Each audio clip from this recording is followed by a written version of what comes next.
My name is Lena Harrow.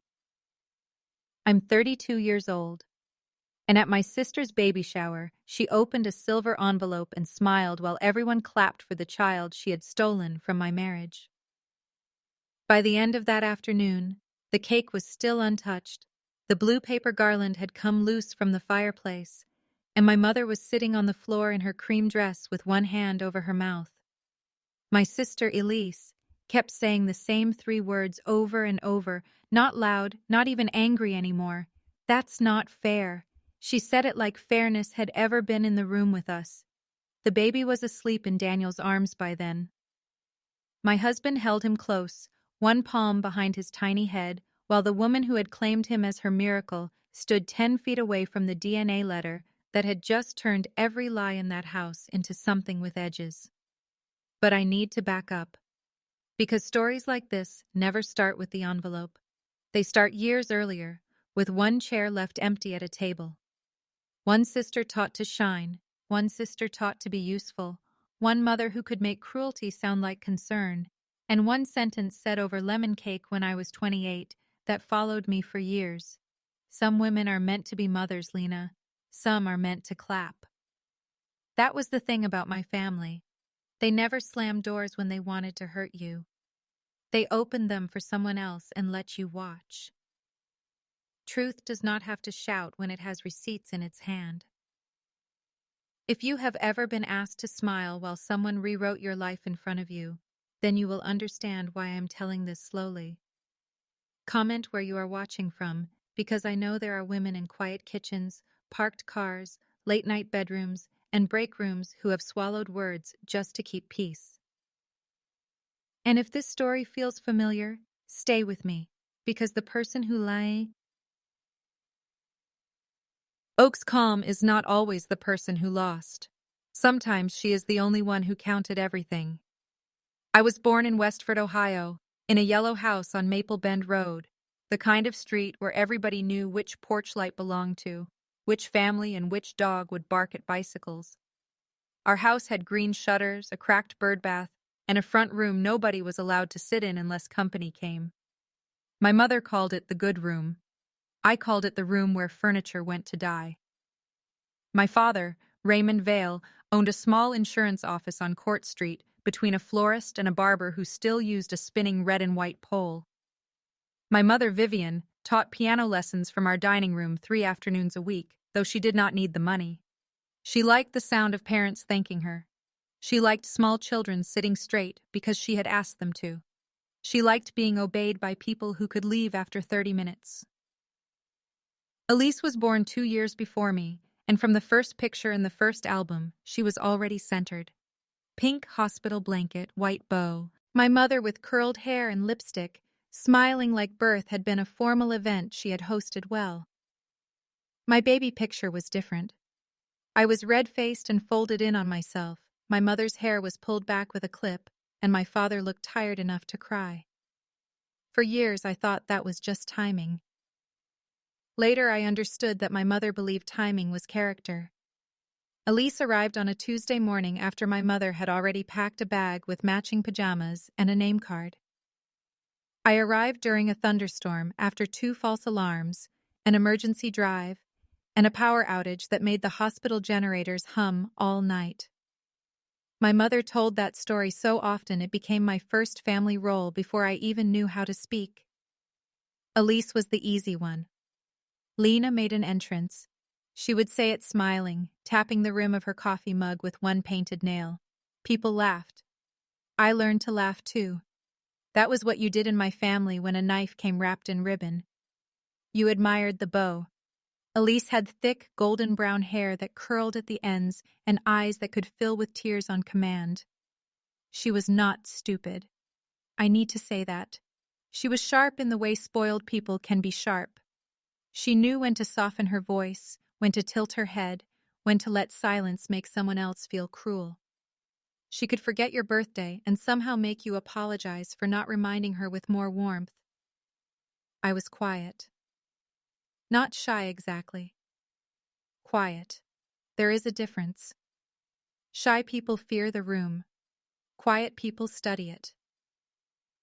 By 7, I knew which stair made a sound and which did not. By 9, I knew my mother's moods by the way she unloaded the dishwasher.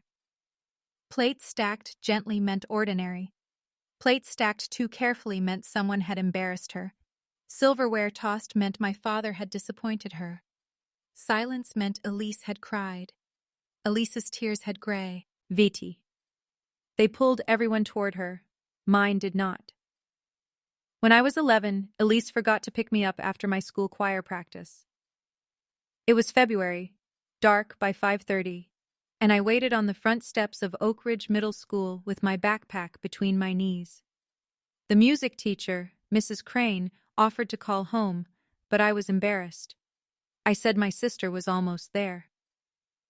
Elise arrived 47 minutes late in my mother's station wagon, wearing lip gloss and smelling like vanilla body spray. She had been at the mall with her friend Tessa. She did not apologize. She told me to get in fast because Mom was going to be mad if dinner got cold. At home, my mother looked at Elise's flushed face, then at my frozen hands and sighed. "Lena, why didn't you call?" "I waited," I said. "You can't expect everyone to read your mind." Elise stood behind her, making a sad face at me over Mom's shoulder, like we were sharing a joke. That night, I counted the red marks on my fingers as they warmed under the faucet. 8, 3 on one hand, 5 on the other. I did not know it then, but counting would become the way I stayed inside myself when people tried to push me out. 8 red marks, 47 minutes, 1 apology missing. I did well in school because school made sense. If I finished the worksheet, I got the grade. If I studied, the test reflected it. No one moved the finish line because Elise felt sad. I liked numbers. I liked clean answers. I liked the way a column of figures either balanced or did not. My mother called me practical. She said it the way other mothers said plain. Elise was creative, sensitive, magnetic. She took dance, then dropped dance. Took voice, then dropped voice. Took horseback riding for one summer because a boy she liked had a cousin with horses. Each time she changed hobbies, my mother treated it like a soul searching for its calling. When I quit flute after 4 years because I wanted to work at the library on Saturdays, my mother said, "You do have a habit of leaving things unfinished." I stared at her. I was 14. My flute case was beside the door. My library application was in my backpack. "Elise quit 3 things this year," I said. My mother's face went still. "She's exploring," she said.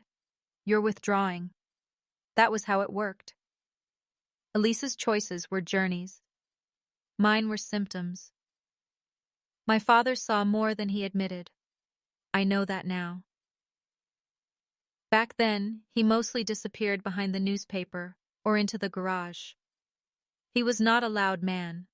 He was not cruel in the obvious way. He paid bills, fixed gutters, remembered oil changes, and kept a jar of peppermint candies in his desk at the office. But silence can become a kind of signature. When my mother said something sharp, my father looked down. When Elise lied, my father rubbed his forehead.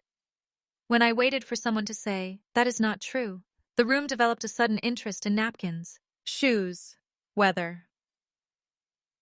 By the time I was 17, I had learned that truth did not matter in our house unless my mother could use it. I met Daniel Harrow at a community college tax clinic when I was 24. That makes it sound dull. It was not dull to me. I had finished my accounting degree at a state school 30 miles away and taken a job with a regional firm in Columbus. During tax season, our office helped run a free clinic for low-income families and older people. I volunteered because I liked simple acts with clear edges. Someone brought a folder. I helped sort it. A form got filed. A refund came back. No crying in a cream dress. No family mythology. Just facts. Daniel came in with his grandfather, Mr. Harrow, who had a canvas folder full of receipts held together by a rubber band so old it had gone pale. Daniel was 27 then, tall, dark-haired, with a small scar on his chin, and a habit of listening fully before he spoke. His grandfather kept calling me the numbers girl, and Daniel kept apologizing. She has a name, Pop. I know she has a name. I'm old, not rude. You called her numbers girl. Mr. Harrow looked at me. Was that rude? I smiled. Depends how accurate you want to be. Daniel laughed once, surprised, and that laugh changed something in the air. It took him 3 weeks to ask me for coffee. It took me 2 more to say yes. I was careful with men, not because I was afraid of them, but because I knew how easily women in my family mistook attention for safety. Daniel did not rush me. He brought coffee to the bench outside the library where I liked to sit during lunch, handed me the cup, and sat with a full foot of space between us. No performance, no leaning in like he was waiting for gratitude, just warmth. He was an HVAC project manager for a commercial contractor. He could read building plans the way I read ledgers. He liked old trucks, black coffee, and documentaries about bridges. His mother had died when he was 19. His father lived in Kentucky and called twice a year, usually after drinking. Daniel had learned early not to beg people to become softer than they were. That was one of the reasons I trusted him. The first time he met my family was at Elise's 28th birthday dinner. My mother had insisted we come. Elise was between jobs again, though my mother called it consulting. She had left a marketing position after 11 months because her supervisor didn't understand vision. The dinner was at Lamberti's, an Italian place with dark wood booths and $18 plates of pasta. My father always said he could make it home for $4. Daniel wore a navy sweater. He brought flowers for my mother and a bottle of red wine for the table. He shook my father's hand. He told Elise happy birthday. Elise looked him up and down and smiled too slowly. "So you're the Daniel," she said. He glanced at me, amused. "Depends what you've heard." "Oh, Lena doesn't tell us much." Elise touched her necklace, a small gold sunburst my mother had given her that morning. She keeps things locked up, always has. My mother gave a soft little laugh. "Lena is private." Private. That was one of her polite words. Private meant cold. Practical meant plain. Independent meant difficult. Sensitive, when used for Elise, meant tender. Sensitive, when used for me, meant inconvenient. Daniel sat beside me in the booth. Under the table, his knee touched mine once, steady and warm. Dinner went fine at first. Not warm, just fine. Elise talked about a wellness brand she might start. My mother praised her eye for design. My father asked Daniel about work, and Daniel answered in plain terms. When he mentioned he managed crews on hospital renovation projects, Elise perked up. "Hospital projects?" she asked. "That sounds important." "It can be," Daniel said. "Mostly it's ductwork and deadlines." "Oh, don't be modest." Elise leaned forward. "Lena, you didn't say he did important work." I looked at her. "I said he worked in construction management." "That sounds like hard hats and dust." Daniel smiled. "There's plenty of that, too." My mother cut her chicken into tiny pieces. "Daniel seems very grounded." "That is good for Lena. She can get buried in her spreadsheets." "I like that about her," Daniel said. The table paused. It was not dramatic, just a small pause. A fork halfway to a mouth, a water glass set down. My mother smiled as if he had made a sweet mistake. "Of course. We all do." Elise watched me then. I remember it clearly because it was the first time I noticed something other than teasing in her face. It was calculation. Like she had just seen a door in a wall she had assumed was solid. After dinner, while Daniel paid the bill over my father's weak protest, my mother pulled me aside near the hostess stand. "He seems kind," she said. "He is. I'm glad. You need someone patient." I looked at her. "Why?" She touched my sleeve. "Lena. Just my name. Soft warning." The way she said it when she wanted me to stop before I made her explain the insult. Daniel and I married 18 months later in a small ceremony at a brick chapel outside Delaware, Ohio.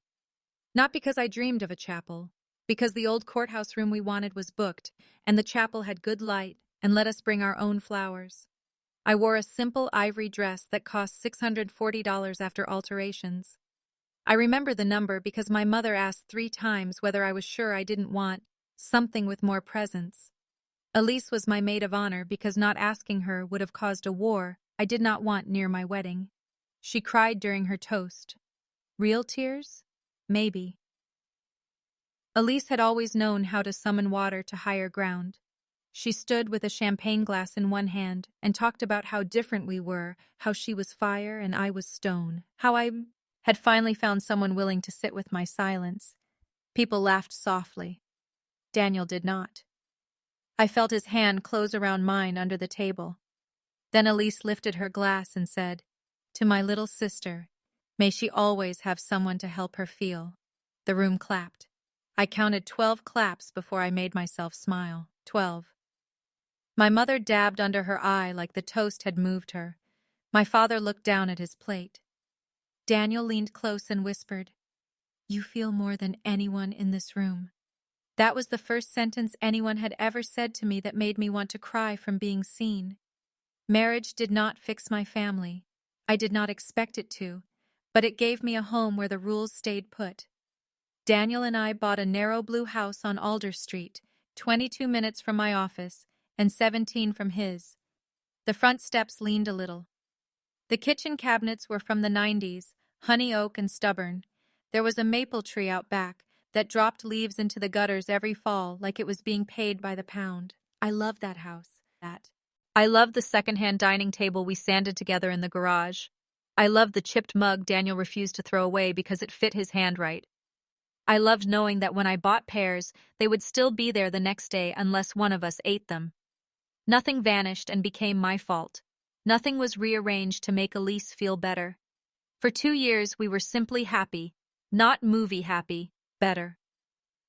Grocery lists on the fridge, Sunday pancakes, Daniel's boots by the back door, my calculator on the coffee table during busy season, a small life built out of repeated kindness. Then we started trying for a baby. I wish I could tell that part without feeling my throat change. At first, it was sweet, a secret between us. We talked about names on long drives. Daniel liked Miles for a boy and Nora for a girl.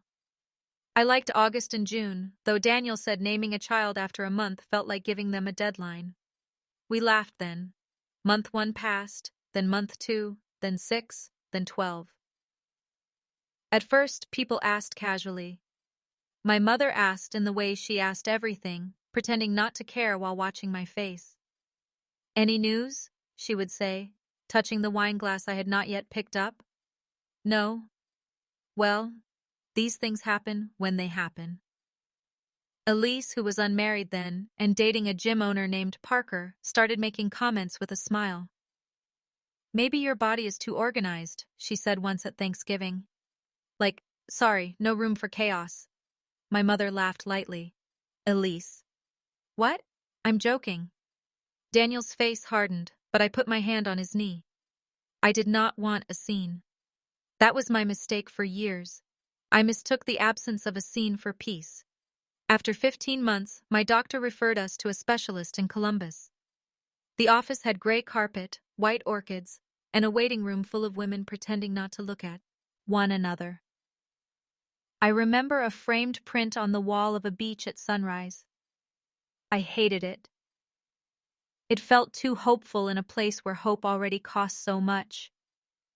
There were tests, blood draws, ultrasounds, questions about cycles and timing and family history. Daniel gave samples and made jokes in the car because he knew I needed to laugh at something. We learned phrases I had never wanted to know. Low reserve, poor response. Unexplained factors, possible, not guaranteed. Possible became the cruelest word I knew. We did 2 rounds of treatment. The first failed quietly. The second ended in a chemical pregnancy so brief that the clinic called it a loss, and my mother called it a disappointment.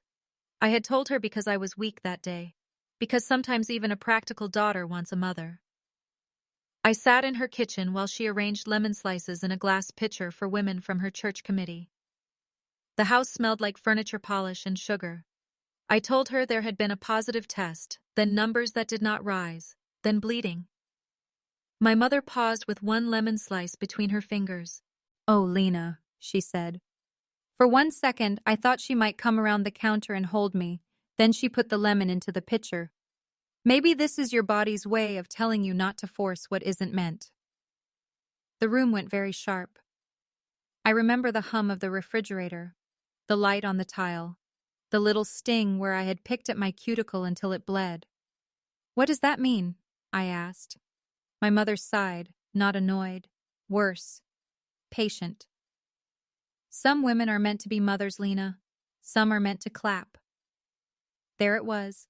Not shouted, not spat. Placed, like a vase in the middle of the table. I stared at her for 5 seconds. I counted them because if I did not count, I would either break or beg. 1, 2, 3, 4, 5. Then I stood. She looked surprised. "Don't be dramatic. I'm going home. I was trying to comfort you." "No," I said. My voice sounded strange, flat. "You were trying to name my place." Her face changed then. Not guilt, irritation. I had stepped out of the spot she had arranged for me. When I told Daniel, he went so still that I could hear our old refrigerator kick on behind him. She said what? I repeated it. He put both hands on the kitchen counter and lowered his head. "I don't want you alone with her anymore." I almost smiled. "I'm 30. I know." "She's my mother." "I know that too." He looked up, and his eyes were wet, but his voice was steady.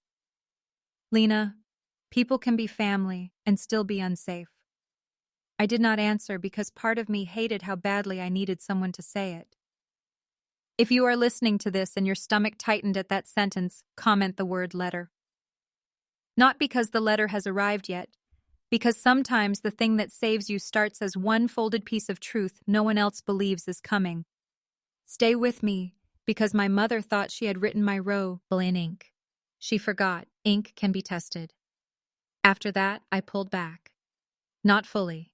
Fully would have been clean, and I was not clean yet. I still answered some calls, still went to major holidays, still sent birthday gifts. I told myself distance could be quiet. I told myself I could choose how much of me entered that house. Elise did not like the change. People like my sister are not hurt when you leave. They are offended that a stage light moved. She started calling Daniel directly sometimes, always with reasons. Could he look at a noise her furnace was making? Could he recommend someone for her office remodel, though the office never happened? Could he help Parker move a treadmill from his storage unit? Daniel helped twice before I told him what she was doing. He listened. Then he blocked her number without making a speech. That was Daniel. He did not need to announce a boundary to respect it. Elise noticed within a day. "Did Daniel change his number?" she asked me over text. "No. He's not getting my messages." "He is." 3 dots appeared. Disappeared. Appeared again. "Oh. Wow. Okay." Then a minute later. "Did I do something to you?" I stared at that sentence in the parking garage under my office, my lunch bag on my lap, rain ticking on the windshield. "Did I do something to you?" It was such a perfect Elise sentence, innocent enough to show someone else, heavy enough to make me carry the burden of explaining years. I typed, "I need space." She replied, "From your family?" I put the phone face down. That summer, Elise broke up with Parker and moved into a townhouse my parents helped her rent on Ash Hollow Lane. She called it a reset. My father called it temporary. My mother called it a necessary soft landing. When Daniel and I struggled with medical bills from the treatments, my mother suggested we should pause expensive hope. When Elise wanted a townhouse with a second bedroom for creative energy, my parents paid the deposit and the first 4 months. I knew because my father left the receipt on his desk when I stopped by the office to drop off his birthday gift, $6,200. I stood there holding a box of peppermint bark he liked from Millie's Market, and I looked at the figure. $6,200 for Elise to feel spacious. Daniel and I had just paid $4,970 for a failed cycle. I did not mention it. Not then. Like I said, I was still learning the difference between peace and silence. The first sign that Elise was changing the story came in October, at my mother's birthday brunch. It was held at Rose Fig, a bright little restaurant downtown with white plates, copper light fixtures, and jam served in tiny jars they probably charged too much for. My mother liked it because the owner knew her name and because the bathrooms had fresh flowers. Daniel could not come. He was on site at a medical center in Dayton where a ventilation issue had delayed an inspection. I almost stayed home. But my father had called the night before. "Come for your mother," he said. Those 4 words were his whole marriage. Come for your mother. Smile for your mother. Drop it for your mother. Don't make this harder for your mother. I went. Elise arrived 20 minutes late in a rust-colored wrap dress, one hand resting on her stomach. It was not obvious. Not enough for strangers. But I knew my sister. Elise performed subtlety like other people performed songs. My mother's eyes went right to that hand. "Elise?" she whispered. Elise looked down, then up, then gave a trembling little laugh. I wasn't going to say anything today. My mother stood so fast her chair scraped the floor. People turned. Elise pressed her lips together. Tears filled her eyes right on cue. "I'm pregnant," she said. The whole table dissolved. My mother cried openly. Aunt Marcy covered her mouth. My father blinked hard and stood to hug Elise like she had returned from war. My cousin Beth asked how far along. Elise said almost 13 weeks. 13. I remember because I counted backward in my head before I could stop myself. October, September, August, July. My fork rested beside a piece of brioche French toast with orange zest on top. The syrup smelled too sweet. "Who's the father?" Aunt Marcy asked, because Aunt Marcy had the gift of saying what everyone else only thought. A tiny silence opened. Elise touched her stomach again. "It's complicated," she said. My mother stepped in like a curtain closing. "The details are private." Private. There was that word again. When I was private, I was cold. When Elise was private, she was protected. I looked at my sister. She did not look at me, not once through the whole announcement. I felt something small shift inside my chest. Not suspicion yet. Something before suspicion. A loose thread brushing my wrist. I drove home slowly through wet streets, counting windshield wiper strokes at red lights. 7, 12, 9. When I told Daniel, he was in the shower. I sat on the closed toilet lid and spoke through the steam. "Elise is pregnant." The water kept running for 3 seconds too long. Then it shut off. He pulled the curtain back enough for me to see his face. "How far?" "Almost 13 weeks. He reached for a towel. "Did she say who the father is?" "No." He dried his face first. That was what I noticed. Not his hair, not his arms. His face, like he needed a second hidden behind the towel. "Daniel?" He lowered it. "I don't know anything," he said. It was the first time in our marriage I felt a sentence land wrong between us. Not false exactly. Wrong. I waited. He looked at me and I saw fear. Not of me. For me. "Lena," he said, "there's something I need to tell you, but I need to say it carefully." The bathroom mirror was fogged behind him. A drop of water ran from his hair down his neck. My hands went cold. I thought of affairs because everyone thinks of affairs first. The mind is cruel and lazy that way. It runs to the oldest wound on the shelf, but Daniel had not touched my sister. I need you to know that now, because I did not know it then. Not fully. Not in my body. That night, sitting at our kitchen table under the yellow light, Daniel told me that 7 months earlier, during one of our treatment pauses, he had received a call from an unknown number. It was Elise. She was crying. She said she had done something stupid. She said she had agreed to be a surrogate for a couple through a private arrangement, then panicked, then the couple disappeared after an argument over money. It made no sense. Daniel told her to call a lawyer, a doctor, anyone qualified. She begged him not to tell me because it would destroy Lena after everything. He said he should have told me then. He said that many times. I sat very still. She told you she was pregnant 7 months ago? I asked. No. She said she might be. She said there had been a procedure. I didn't know what was true. What procedure? She wouldn't explain. She was hysterical. Did you meet her? No. Did you give her money? He looked down. How much? 800. The number entered the room like a person. $800. For what? She said she needed a medical appointment and couldn't ask your parents. I laughed once. It did not sound like me. Elise can ask my parents for air and they'll bottle it. I know. Why didn't you tell me? His answer was quiet. Because she said she would tell your mother you knew and abandoned her. Because she said your mother would use it to hurt you. Because I thought I was keeping one more ugly thing off your back. And because I was stupid enough to believe this would stay far away from us. I looked at my husband, and I saw the thing that made him vulnerable to Elise. It was not desire. It was decency with guilt stitched through it. She had found the exact place to press. His mother died when he was young. He could not stand the sound of a woman sobbing alone on a phone. Elise had always been good at finding soft wood. Is there any chance? I asked, and my voice almost failed. That baby is yours? No. He answered too fast, then closed his eyes. No, he said again, slower. Not from anything between me and her. Never. Lena, never. I believed him. And I still felt sick. Because there are many ways for a person to be pulled into a lie.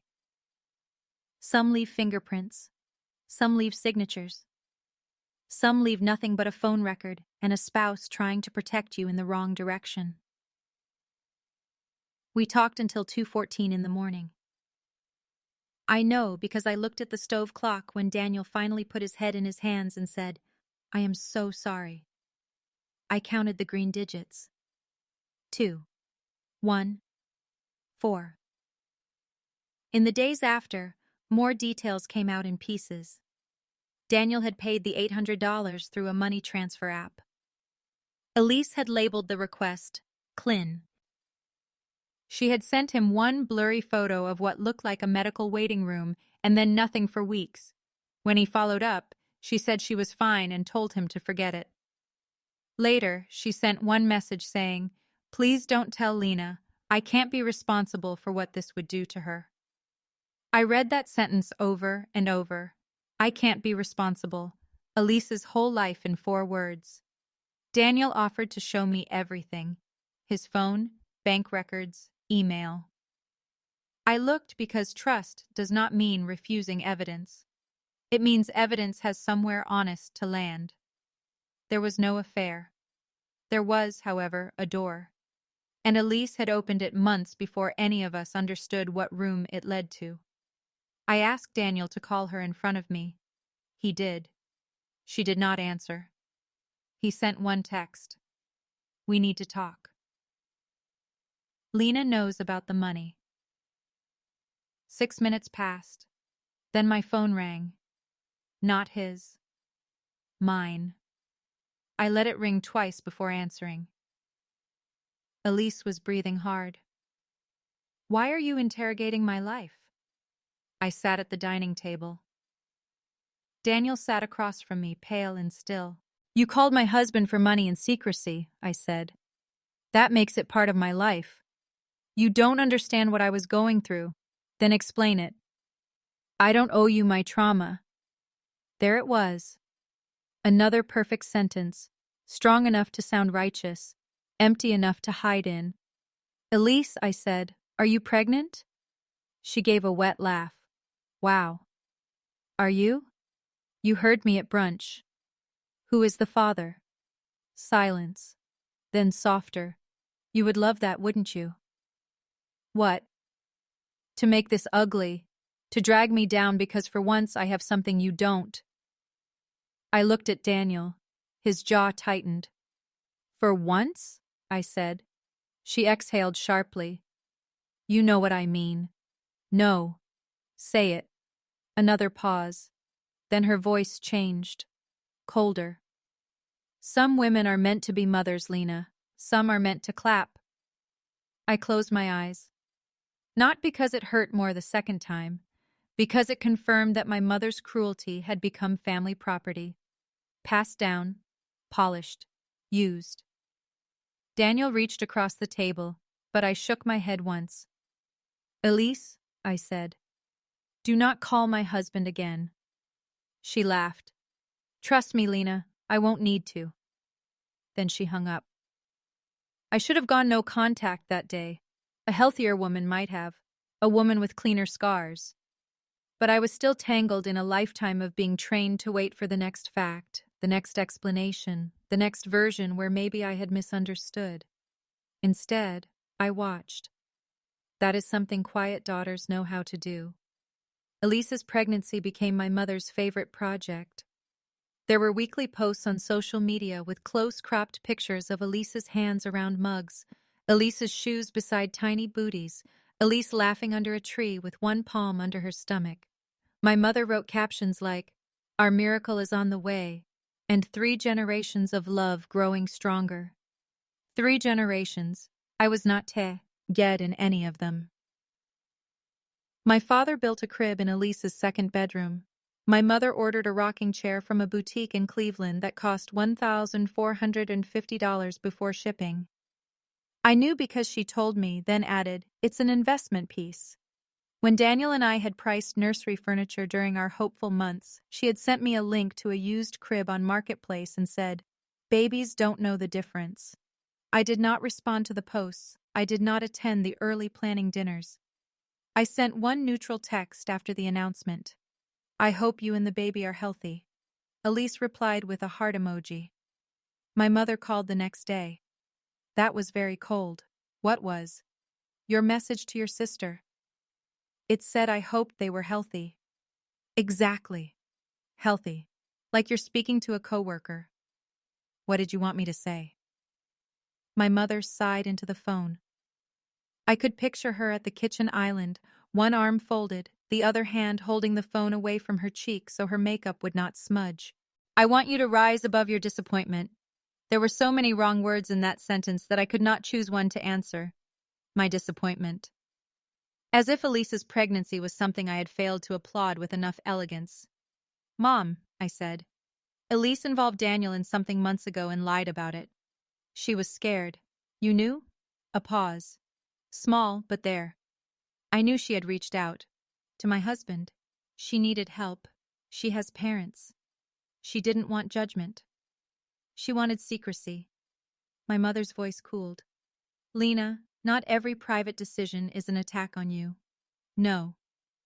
But using my husband as a hidden wallet while telling him to keep it from me is. Your husband is a grown man.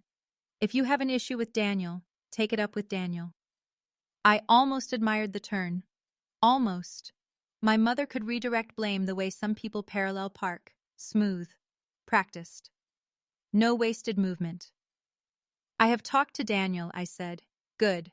Then don't punish your sister because your marriage has cracks. My hand tightened around the phone. My marriage does not have cracks because Elise lied. Everything cracks under pressure. She said it gently, like advice. I hung up. My heart was beating so hard I could feel it in my throat. I counted the magnets on the refrigerator until I could breathe. 1 from Niagara Falls. 1 from Daniel's company picnic. 1 shaped like a pear from a farm stand outside Lancaster. 3. The baby was born on April 19th at St. Verity Medical Center. A boy. Elise named him Rowan. She posted a black and white photo of his tiny hand wrapped around her finger with the caption, "My whole heart has a name." My mother called me 7 minutes after the post went up. 7. I let it go to voicemail. Then came a text. Your nephew is here. Please be kind. Your nephew. I stood in the kitchen and looked at those words while Daniel sat at the table with both hands clasped so tightly his knuckles had gone white. The baby had dark hair. That was the first thing everyone said. So much dark hair. Like Daniel had as a baby, according to the one photo of him in his grandfather's hallway. But lots of babies have dark hair. That was what I told myself. Lots of babies. Lots of men. Lots of possible fathers Elise refused to name. Then my mother sent a photo directly to Daniel by mistake. At least that was what she claimed later. It was a picture of Rowan in the hospital bassinet, wrapped in a blue and white blanket. His face was turned slightly toward the camera. Newborns look like themselves and no one, all at once. But there was something about his chin. A small mark. Daniel's scar was not genetic, of course. Scars do not pass down, but the shape beneath it can. Daniel stared at the photo for a long time. I need to go there, he said. I felt the floor tilt. Why? Because if she is doing what I think she's doing, I need to hear it from her. What do you think she's doing? He looked at me, and I saw guilt again. Not a fair guilt. Something older, stranger. There's something else. Those words can make a room stop breathing. He told me then about the clinic. Not our fertility clinic. A different one. A private reproductive services office in Cincinnati, where we had gone once for a consultation after our second failed treatment. I remembered the place vaguely. Glass doors, a receptionist with silver glasses, a doctor who spoke too fast. We had filled out forms there. Both of us. Medical history, consent forms for possible future treatment, genetic carrier screening. We did not proceed because the costs were high and the doctor made me feel like a number on a conveyor belt. Daniel said that during Elise's strange phone call months earlier, she had mentioned that same clinic by name. He had not thought much of it at first. He assumed I might have told her. I had not. Then she said something about leftover hope, a phrase so odd he remembered it. Leftover hope. I sat down slowly. What are you saying? I don't know, he said.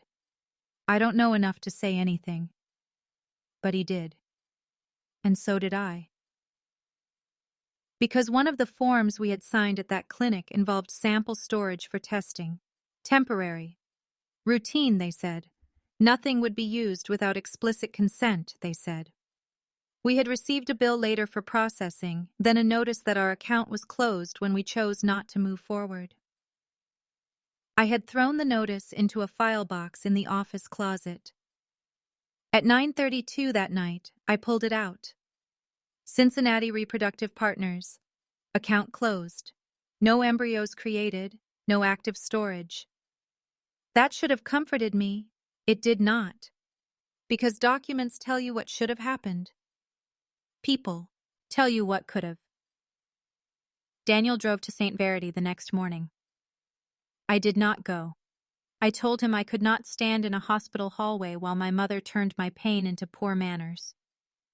He agreed, but I knew he was afraid to leave me.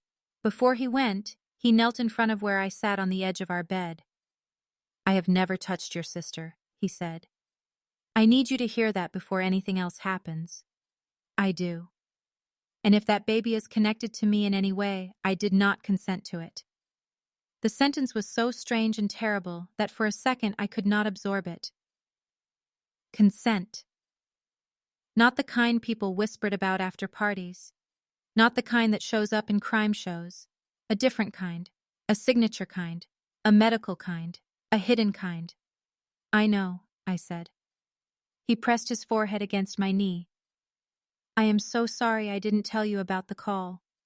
I put my hand in his hair. So am I. Both things were true. He came back 3 hours later with a face I had never seen on him. Elise had refused to speak to him alone. My mother stayed in the room, sitting beside the bed like a guard in pearls. My father stood by the window. Rowan slept in Elise's arms. Daniel asked one question. Is there any reason you called me months ago because this baby is connected to me?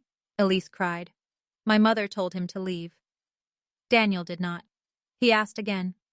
Elise said, You don't get to ruin this because Lena can't have children. My father said, Enough. Daniel looked at him and said, You're right. It is enough. Then he left. That was all he got. No answer. Just a sentence designed to wound me through a man holding his restraint together with both hands. When he told me, I walked into our laundry room, closed the door, and sat on the floor between a basket of towels and a bottle of detergent. The room smelled like lavender and dust. I counted the floor tiles. 24 whole ones, 6 cut ones along the wall, 30. Then I cried without making much sound because some habits stay even when no one is home to hear you. I did not cry because I believed Elise was Rowan's mother in the way she claimed. I cried because, for the first time, I believed she might not be. And because if that was true, then my family had not only asked me to clap, they had stolen the stage, the song, the lights, and the child at the center of it. The first person outside our marriage, I told, was not my mother, not a friend, not even our fertility doctor. It was Marin Cho. Marin was a senior partner at the accounting firm where I worked. She was 59, Korean-American, widowed, and terrifying in the gentle way of women who do not waste words. She wore square glasses, kept ginger candies in her desk, and remembered every number anyone tried to hide in a footnote. She had hired me out of an audit internship when I was 22. She once told me, You do not talk much, Lena, but you notice the part people hoped no one would read. That was the nicest thing anyone at work had ever said to me. By then, I was a forensic accountant specializing in small business fraud and estate disputes. My family knew I was in accounting. They pictured receipts, maybe tax forms, maybe me in a beige cardigan stamping papers. They did not understand that my job was finding the place where a story and a record stopped matching. I did not correct them. Underestimation can be a locked drawer. Sometimes it protects what is inside. Marin met me at a coffee shop near our office before sunrise 2 days after Rowan was born. The place opened at 6. We sat in the corner under a black and white photo of the old train station. I had slept maybe 8 hours total in 3 nights. Daniel was at home, waiting for a call from an attorney one of his project clients had recommended. Marin listened without interrupting. That was her gift. Full attention, no grabbing. When I finished, she stirred her tea once. Do not accuse yet, she said. I wasn't going to. I know. I am saying it because anger will ask. I looked down at my coffee. She took a notepad from her bag and wrote 3 words. Records, timeline, authority. Then she turned the pad toward me. You need all 3. Records show what happened. Timeline shows when it could happen. Authority makes them stop calling it jealousy. Authority. That became the word that steadied me. Not revenge. Authority. Marin gave me the name of a family law attorney named Priya Shah, who had handled a case involving disputed parentage and medical consent. She also told me to preserve everything. Texts, bank records, call logs, screenshots, photos, clinic paperwork, hospital times, no editing, no dramatic messages, no threats. Truth is a scalpel, she said, not a hammer. I wrote that down. When I got home, Daniel had already printed his bank record showing the $800 transfer to Elise. He had printed the text thread. He had written a timeline from memory, with dates and times as best he could recall. His handwriting, usually messy, was painfully neat. I stood in the doorway of our office and watched him sorting pages into piles on the floor. He looked up. I should have done this the first day. Yes, I said. He flinched, but he nodded. I'm doing it now. I know. That was marriage after damage. Not instant forgiveness. Not punishment. Work. Priya Shah's office was on the 3rd floor of a brick building downtown, above a dentist and across from a title company. She had short gray hair, a calm voice, and a way of asking questions that made lies feel tired before they were even spoken. She did not promise us anything. I liked that. People who promise too fast are usually selling comfort. She said there were several possible routes. If Daniel had reason to believe he was the biological father, he could petition for genetic testing, but without cooperation from Elise, it would take time. If there had been misuse of reproductive material or forged consent, that was a separate and serious matter, but it would require documentation from the clinic and likely subpoenas. If Elise named no father, the legal ground could be complicated, depending on what paperwork existed at birth. Complicated. Another cruel word. Softer than impossible, harder than hope. What do we do first? Daniel asked. Priya folded her hands. First, we ask clearly. In writing. We give her an opportunity to respond. We do not threaten. We do not speculate. We ask for confirmation of parentage and the basis for her claim that Mr. Harrow has no connection to the child. And when she refuses? I asked.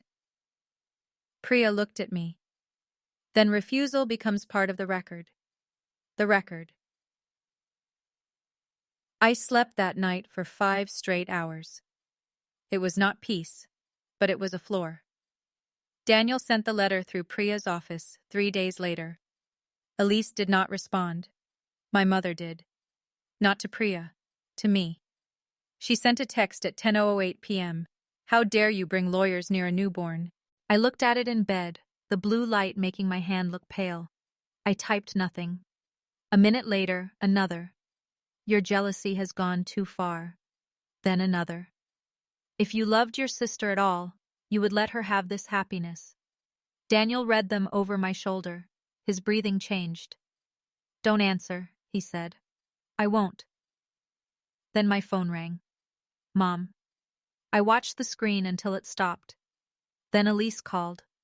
Then my father. Then Mom again. 4 missed calls in 9 minutes. I counted them because my hands were shaking. 4. 9. Daniel took my phone gently and put it on his side of the bed. You are not the family switchboard tonight, he said. The next morning, my father came to my office. He had never done that before. I was in a client meeting when the receptionist messaged me that Raymond Vale was waiting near the elevators. I finished the meeting because some part of me needed to prove to myself that my father's discomfort was not an emergency. When I stepped into the lobby, he stood with his hands in his coat pockets, staring at the framed awards on the wall. He looked older than he had at brunch. His hair had gone mostly silver in the last few years, but I had not really seen it until that moment. Dad, I said. He turned. Can we talk? I led him to a small conference room, glass walls, gray table, a bowl of wrapped mints in the center.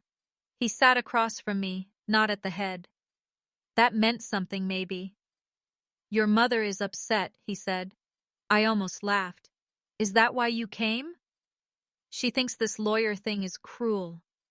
What do you think? He rubbed his jaw. I think there's a baby. Yes. And I think babies shouldn't be pulled into adult fights. This isn't a fight. It's a question. Lena. There it was again. My name is warning. I leaned back. Dad, did Elise tell you who Rowan's father is? He looked at the tea. Abel. No. Did you ask? Silence. Did you? His shoulders sagged. Your mother said not to push. Do you hear yourself? He closed his eyes briefly. She was fragile. Everyone is fragile when the truth might cost them something. He looked at me then, and for 1 second, something honest passed over his face. Not courage. Not yet. But recognition. What do you think happened? He asked. I could have told him everything. The clinic, the money, the call, the fear. Instead, I heard Marin's voice. Records, timeline, authority. I think Elise knows something she refuses to say, I said. And I think Mom is helping her not say it. My father's mouth tightened. That's a hard thing to accuse. It's a hard thing to live. He took 1 mint from the bowl and turned it between his fingers without unwrapping it. Your mother says you've always resented Elise. I smiled then. Not because anything was funny. No. Mom says I've always resented Elise because that lets her avoid asking why Elise always needed so much protection from consequences. His face reddened. You don't understand what it's like to raise two girls who need different things. I understand being the one who needed less because nobody offered more. He looked away. The meeting ended there, though neither of us stood for several seconds. At the door, he said quietly, "Don't make this public." I looked at my father, this man who had spent my life asking me to keep things smooth for women who cut me cleanly. Then tell them to stop lying in private. He left without another word. A week later, Elise announced the baby shower. That is the part people do not understand when I tell this story. They think a baby shower happens before a baby is born. Usually, yes, but Elise said she had been too overwhelmed during pregnancy. My mother said a welcoming shower after the birth would let everyone meet Rowan properly. She called it a sip and see, though no one in Westford had ever used that phrase without sounding ridiculous. It would be held at my parents' house on May 28th, 6 weeks after Rowan's birth. On the invitation, under a watercolor moon and stars, my mother had written, "Come celebrate Elise and her miracle boy. Her miracle boy. Not Rowan, not the baby." A title. Daniel found the invitation in our mailbox on a Tuesday, tucked between a lawn care flyer and the electric bill. Cream cardstock. Blue ribbon printed at the top. My name and Daniel's written in my mother's careful script. He placed it on the kitchen counter like it might stain. "We're not going," he said. I picked it up. The paper was thick, expensive. My mother had always believed paperweight could make a lie more elegant. I read it twice. Then I noticed the note tucked behind it. "Lena, please come with an open heart. This day is not about old pain. It is about family. Mom." Old pain. That was what they called any wound they wanted to keep using. I set the note down. "We're going," I said. Daniel stared at me. "No. Yes. Lena, they're inviting us there to humiliate you." "I know." "Then why would we go?" I looked at the invitation again. "Come celebrate Elise and her miracle boy." "Because Priya said authority takes time," I said, "and they are using that time to build a public story." Daniel understood before I finished. "They want witnesses." Yes. My mother was not just throwing a shower. She was sealing a narrative in front of friends, cousins, churchwomen, neighbors, people who would repeat whatever she made pretty enough. If Daniel and I stayed away, our absence would become proof of jealousy. If we came and smiled, our silence would become consent. Either way, she planned to use us. So we needed a third way. Priya did not like the idea at first. "Public settings are risky," she said during our next meeting. "People become unpredictable." "My family is already using the public setting," I said. "Then your goal should be documentation, not confrontation." "I agree." Daniel shifted beside me. "What does that mean?" Priya looked from him to me. "It means you attend if you choose. You do not accuse, you do not initiate, you preserve what is said. If they make claims, those claims may matter later. But you do not turn a baby shower into a legal hearing." I nodded. I meant it. At least, I meant it then, because the DNA letter had not arrived yet. The first letter from Cincinnati Reproductive Partners came on May 12th. Not the DNA letter. Not yet. This one was addressed to Daniel. It stated that in response to his legal inquiry, they had located archived account records connected to him and me from our consultation nearly 2 years earlier. Further release required formal process and identity verification. Priya said that was normal. Frustrating, but normal. The second came on May 18th. This one changed everything. It did not come to our house. It came to Priya's office by certified mail. I know because she called at 4:41 p.m., and I was in the frozen food aisle at Kroger holding a bag of peas. "Lena," she said, "are you with Daniel?" "No." "Can you both come in tomorrow morning?" My hand tightened around the peas.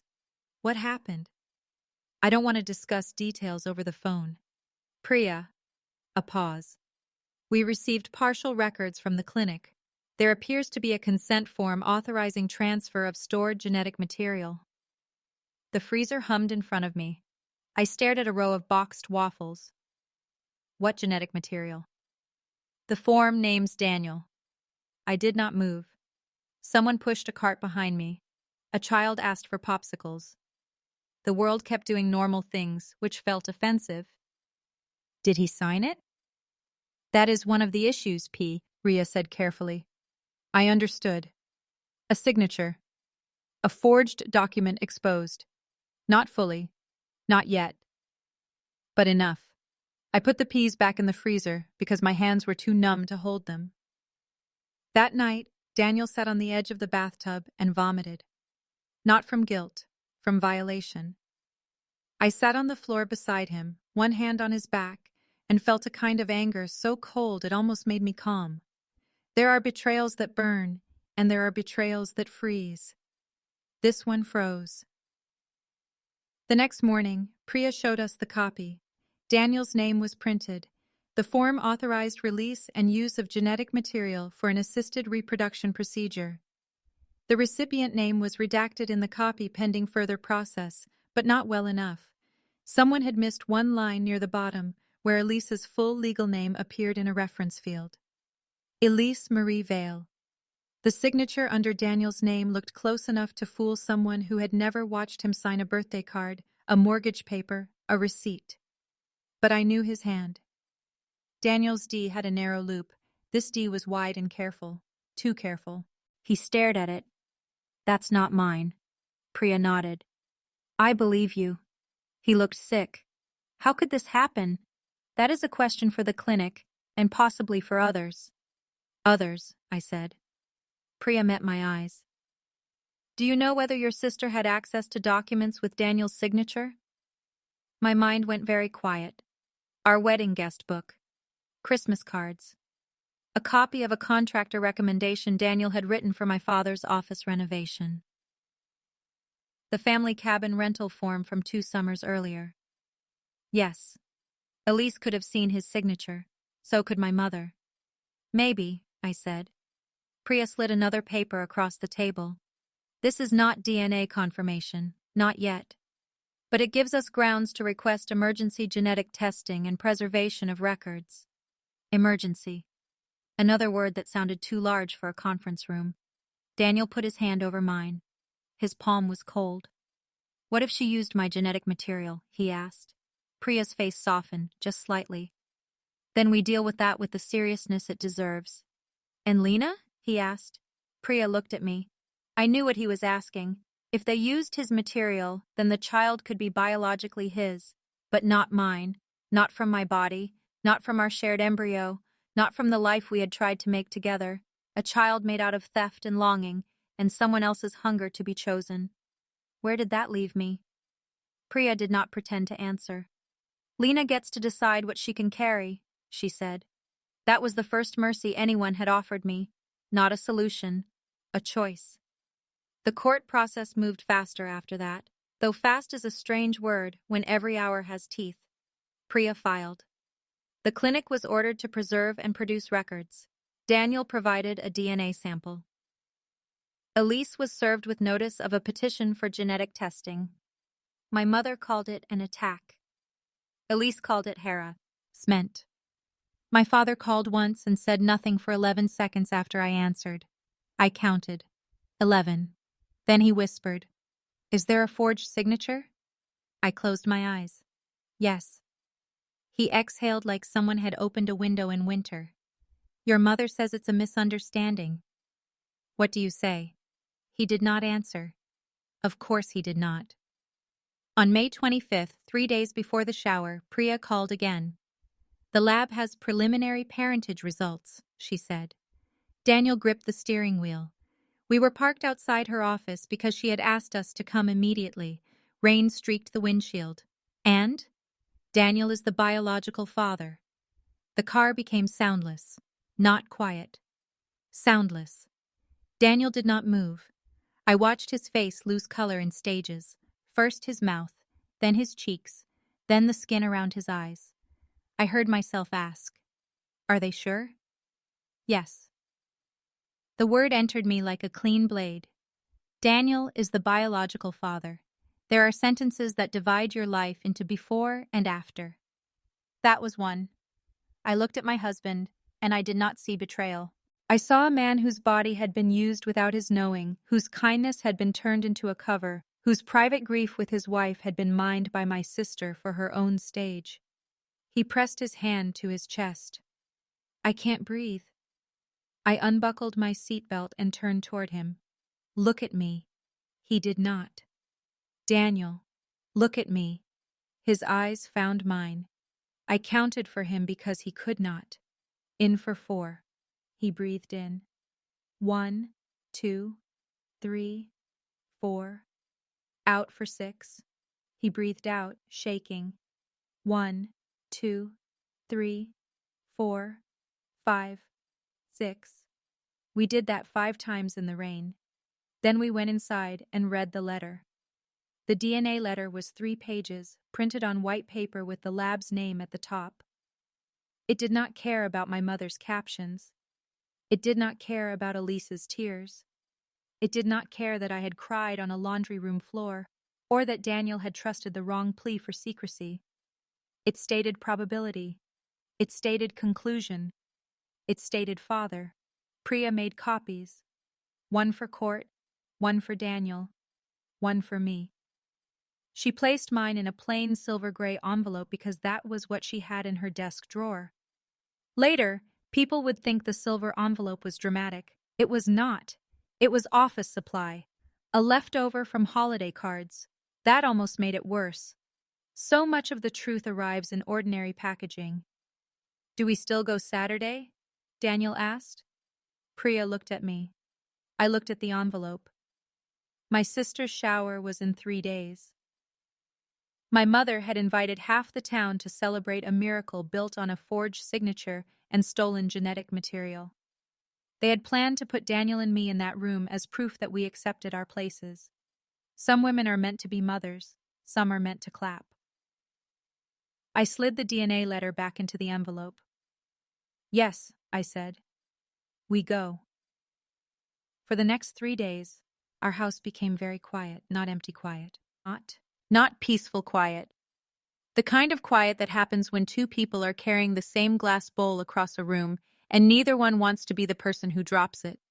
Daniel moved through the kitchen and the hallway, and our bedroom, like his own body, had become unfamiliar to him.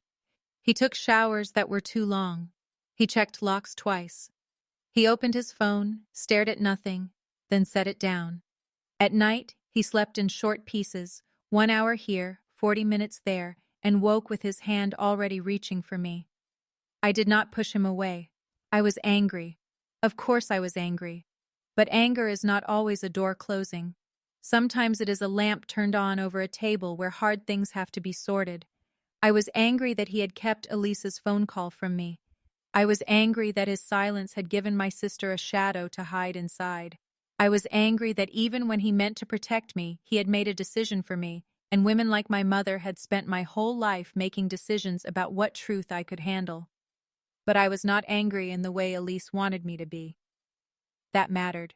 She wanted me to look at Daniel and see dirt. She wanted me to see betrayal, affair, secret hunger.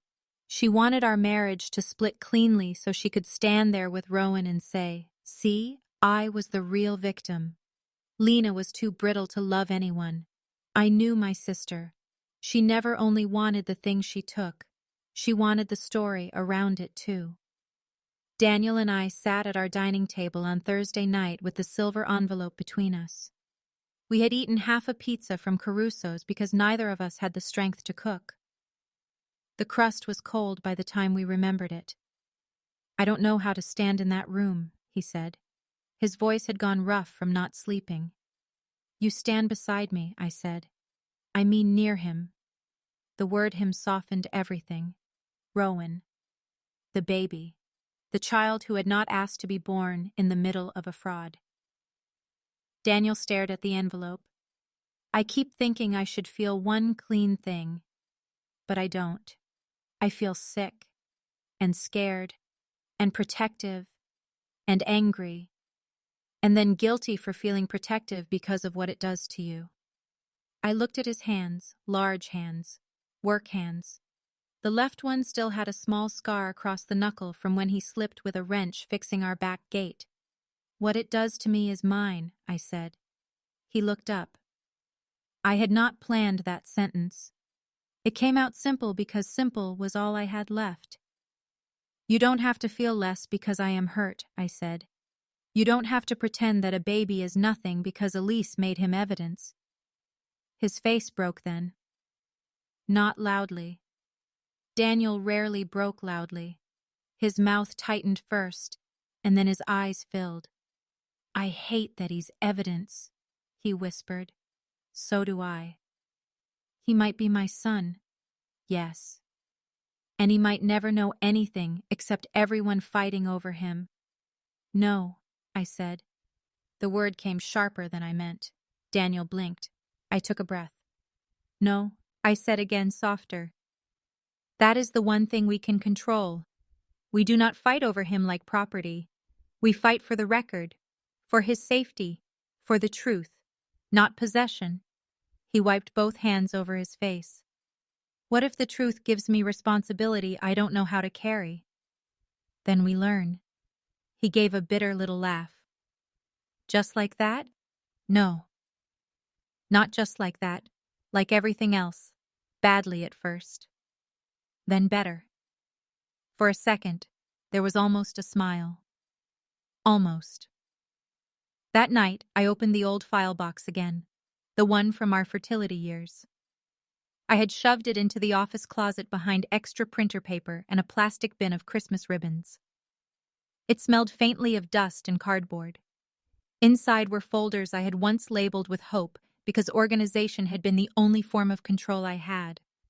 Clinic invoices, lab orders, medication receipts, insurance denials, notes from appointments, a brochure with a laughing baby on the front that I now wanted to tear in half. I did not tear it. I sorted.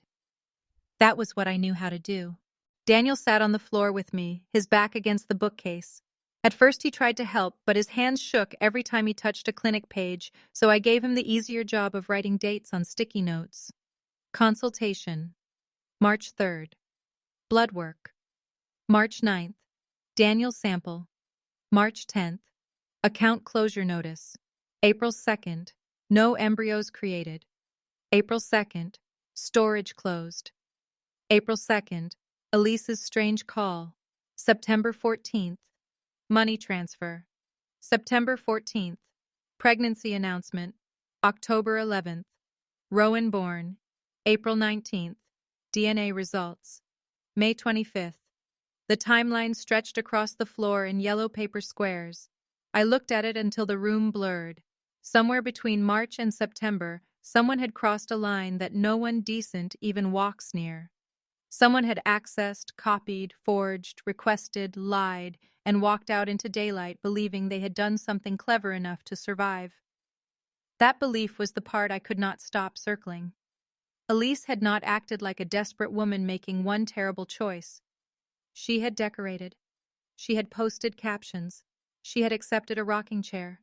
She had let my mother call the baby a miracle. She had taken a crime and dressed it in blue ribbon. At 11:18 p.m., I found the contractor letter. It had been folded inside a file about my father's office renovation from the year before.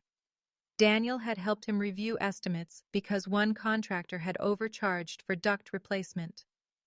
My father had asked Daniel to write a short note explaining the problem so he could push back. There it was. Daniel's signature at the bottom. Clear, clean, available. I held it beside the clinic form copy Priya had given us. The forged signature was not perfect.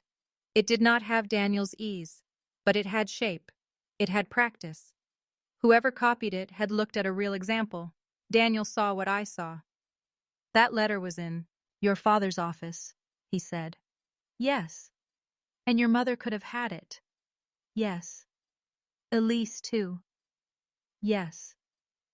He leaned his head back against the bookcase and closed his eyes. I wanted to tell him it might not be my mother. I wanted to say even Vivian would not do that. But some lies are too generous to speak. My mother would not have thought of herself as committing fraud. That was the terrible thing. She would have called it helping Elise. She would have called it making a way.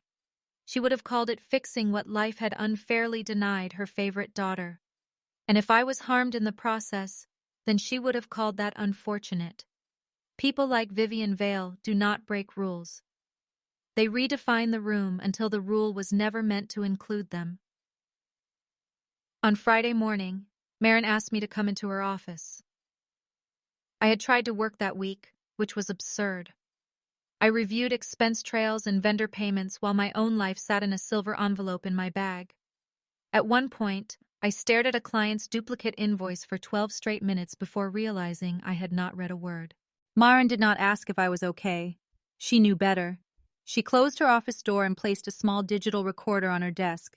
I looked at it. "You are not going to record illegally," she said before I could ask.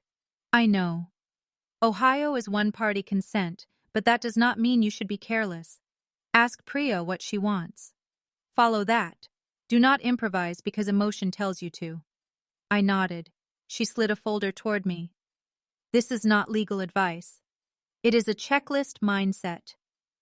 When people create false stories in groups, they rely on confusion. Your job is not to win the room. Your job is to keep facts from being swallowed by noise." Inside the folder was a single page she had typed. "Do not argue adjectives. Ask for dates. Ask who was present. Ask what document supports the claim. Stop after the answer. Let silence work." I read it twice. Let silence work. That line felt like something I should have known all my life. My family had always used silence against me. My father's silence. My mother's pauses.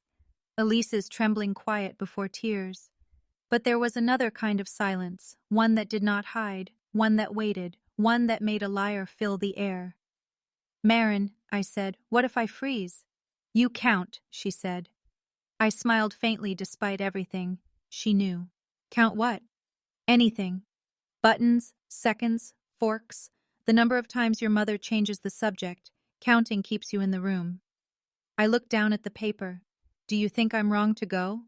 Marin sat back. "I think a room full of people can make good women doubt their own eyes," she said. "So you must know before you enter what you know. Not what you feel, what you know." "What I know," I repeated. "You know the lab result. You know the clinic form. You know the signature is disputed. You know your sister took money and demanded secrecy. You know your family intends to celebrate a version of events that leaves those facts outside." She tapped the folder once.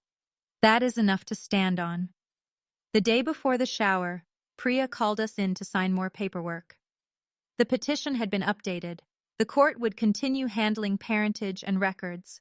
A separate complaint against the clinic was being prepared, not because every fact was clear yet, but because evidence needed to be preserved before anyone discovered the convenience of losing files. Priya had also sent a formal letter to Elise's attorney. Elise had an attorney now. That detail made me strangely calm. The crying sister had found counsel. Good. Let her. Priya told us that Elise's side had not denied the DNA result. They had not admitted fraud either. Their position, as relayed through a short letter, was that private reproductive choices were being weaponized by Mr. Harrow and his wife due to unresolved family resentment. Mr. Harrow and his wife. I almost laughed when Priya read it aloud. Not Lena. Not the woman whose fertility records were tied to the same clinic. Not the woman whose husband's genetic material had been used without his consent. Mr. Harrow and his wife. Even in a legal letter, they tried to make me an attachment. Daniel reached under the conference table and took my hand. Priya looked annoyed in the very controlled way good attorneys look annoyed. Her pen tapped once on the paper. "That framing will not help them if records show forged consent," she said. "What happens tomorrow if they mention the case?" Daniel asked. "You do not discuss details beyond what is already established and necessary." The DNA result is factual. The disputed signature is factual. Do not speculate about motives. Do not accuse your mother of involvement unless and until evidence supports it. I nodded, though my body already knew. Evidence had always mattered to me, but family teaches a child another kind of knowing, the kind that comes from watching who smiles before the knife lands. As we stood to leave, Priya opened her desk drawer and took out the silver envelope.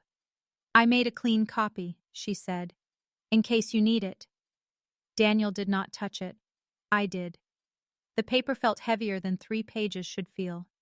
"Lena," Priya said, "you are not required to perform calmness for them." That sentence stayed with me.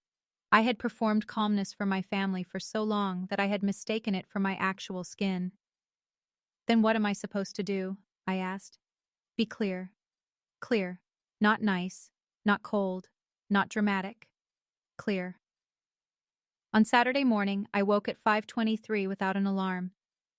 The shower was at 1. Daniel was already awake beside me, staring at the ceiling. Neither of us said good morning. Some mornings are not good. They are only mornings. I got out of bed and showered in water so hot my skin turned pink. I washed my hair with the rosemary shampoo Daniel liked and then stood wrapped in a towel while steam faded from tea. The mirror. My face looked pale, older than 32. Not ugly, not broken, just stripped of the soft blur people expect women to wear around pain. I thought about makeup, then put on only mascara and a little tinted lip balm. My mother would notice. She would read it as disrespect. She believed women owed events a certain amount of polish, especially events built to hide rot. I chose a navy dress with short sleeves and a square neckline. Simple, fitted but not tight. I had worn it once to a client mediation and once to Daniel's company dinner.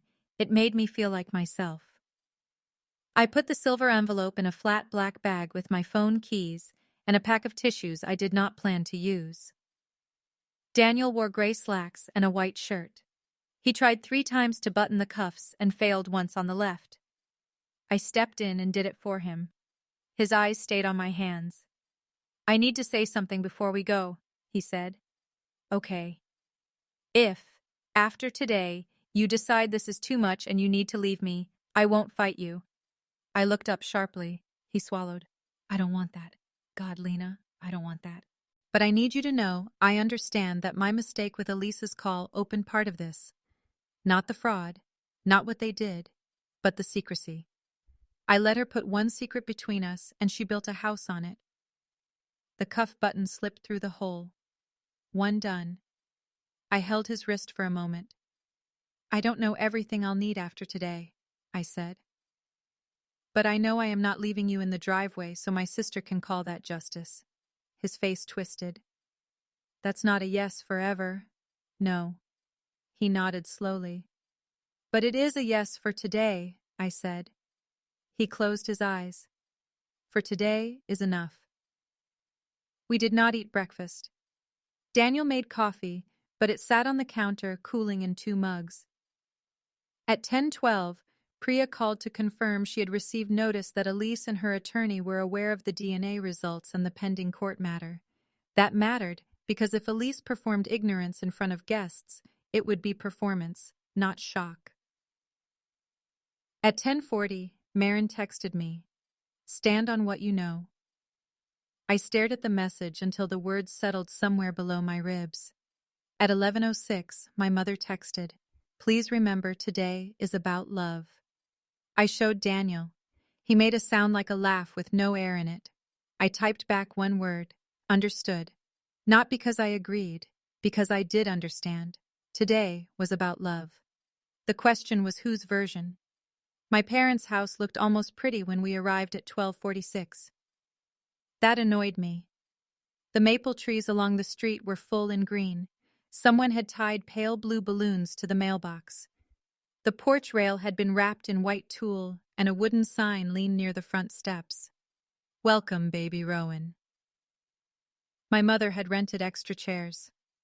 I could see them through the front window, rows of white folding chairs facing the fireplace, like someone might give a speech. A long table stood in the dining room, covered with a linen cloth. Ethan gifts stacked so high the silver bows brushed the chandelier. Cars lined both sides of Maple Bend Road. Aunt Marcy's red Buick, my cousin Beth's minivan, two church friends' SUVs. My father's insurance office assistant Gloria must have come too, because her little green Kia was parked under the oak tree. Witnesses. My mother had always known how to fill a room with people who would later say what they saw, even if they did not understand what they saw. Daniel parked 3 houses down because the driveway was full.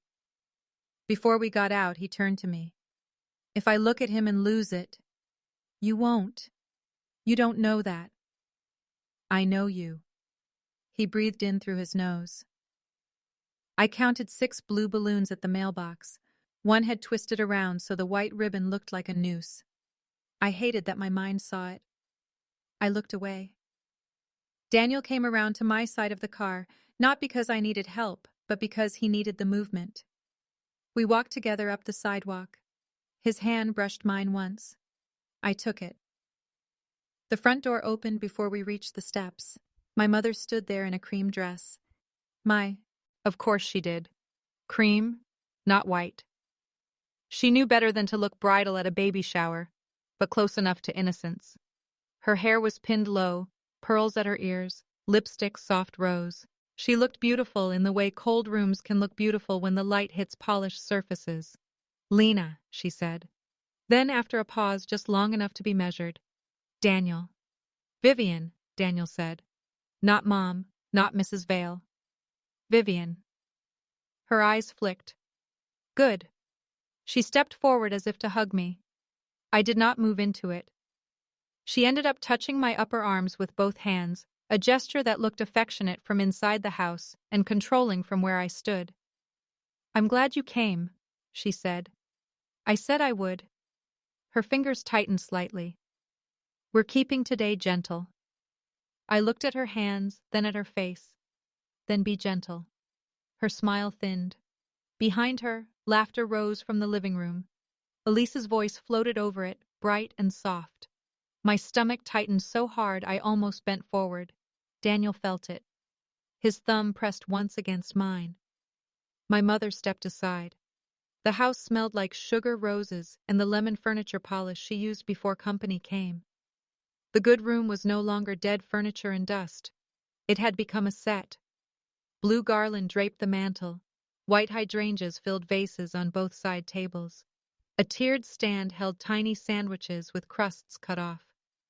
On the fireplace hearth sat the rocking chair my mother had bought, draped with a pale blue blanket embroidered with Rowan's name. That blanket would become the second object I counted.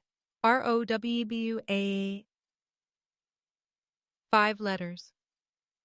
5 stitches in each corner. 20 visible white stitches across the top edge.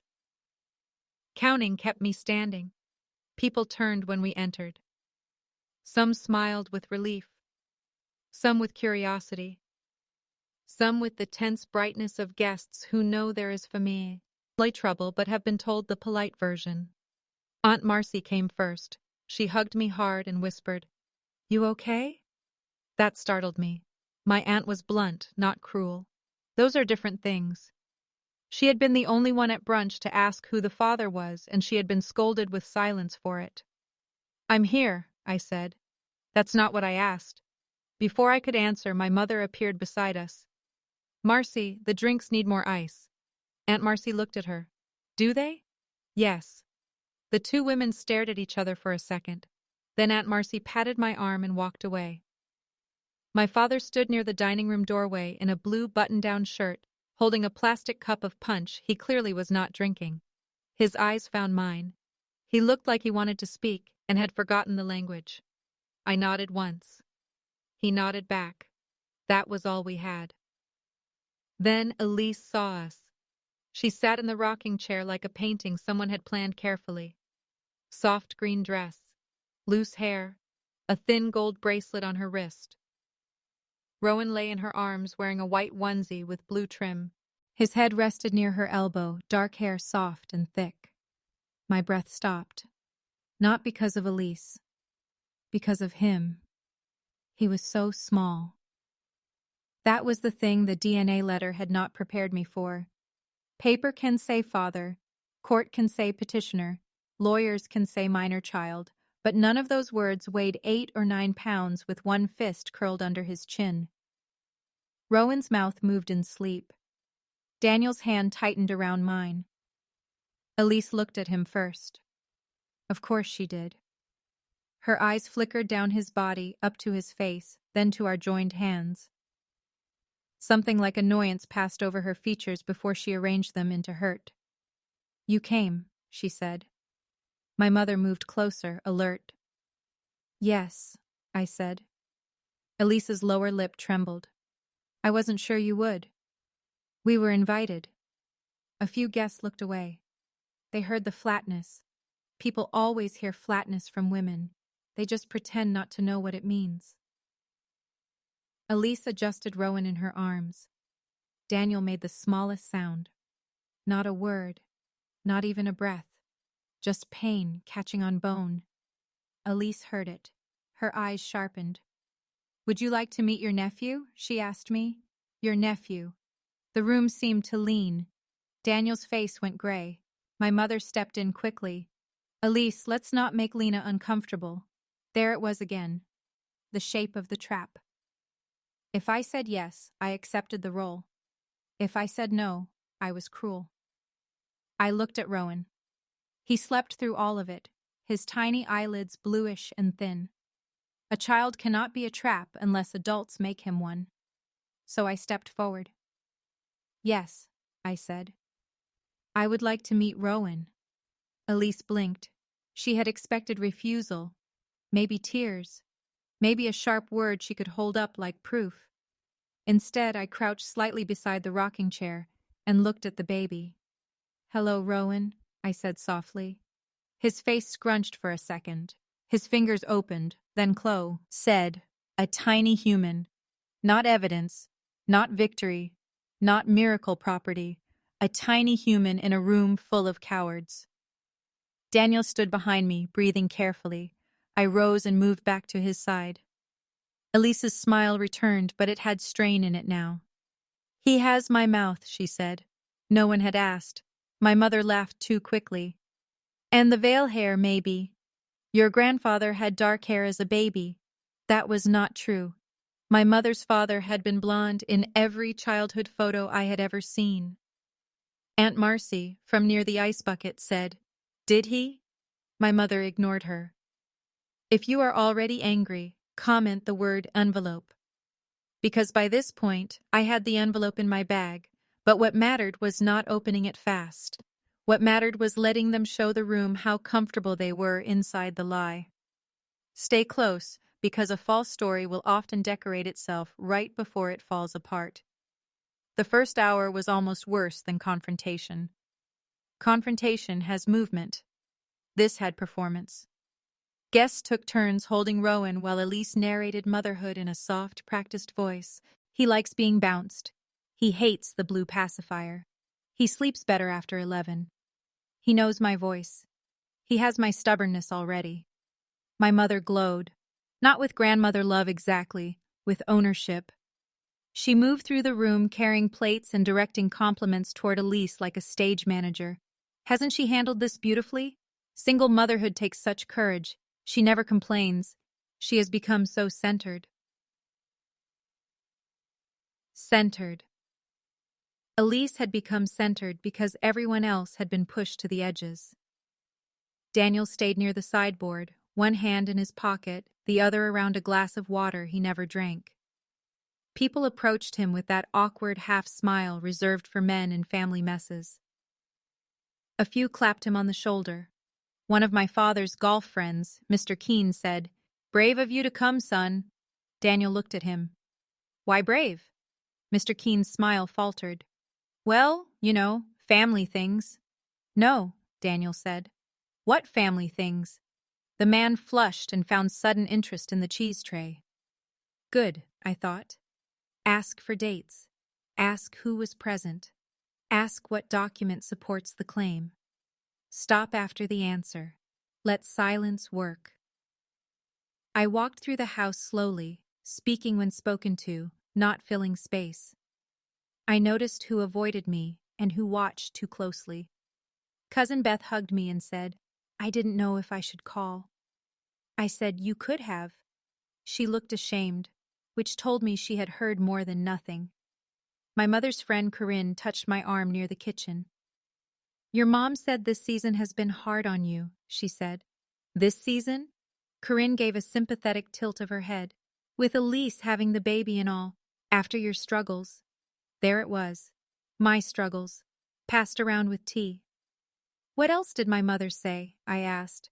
Corinne's hand dropped. "Oh, nothing unkind." I looked at her. She looked toward the living room. "She only said grief makes people act unlike themselves." Grief. I almost admired it.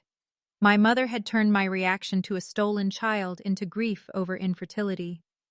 Clean, socially acceptable, sad enough to excuse me, small enough to dismiss me. "That's interesting," I said. Corinne blinked. "Is it?" "Yes." I left it there. Let silence work. By 2:04, the gift table was nearly empty because Elise had decided to open presents early. My mother called everyone into the living room with a little clap of her hands. "Let's gather," she said. "Elise, sweetheart, sit where everyone can see you." Where everyone can see you. That had been the family rule since the day she was born. Daniel and I stood near the back, by the archway to the dining room. I had chosen the spot because I could see the front door, the hallway, the fireplace, and my mother. Also because there were 7 floorboards between me and the nearest chair. 7. The silver envelope was in my bag against my hip. Elise sat in the rocking chair with Rowan now awake in Aunt Marcy's arms beside her. He made tiny grunting sounds. Aunt Marcy bounced him gently and watched the room with narrowed eyes. My mother began handing Elise gifts. There were soft blankets, tiny shoes, board books, a silver rattle from Gloria at the office, a diaper bag from my parents that cost more than my first month's rent after college.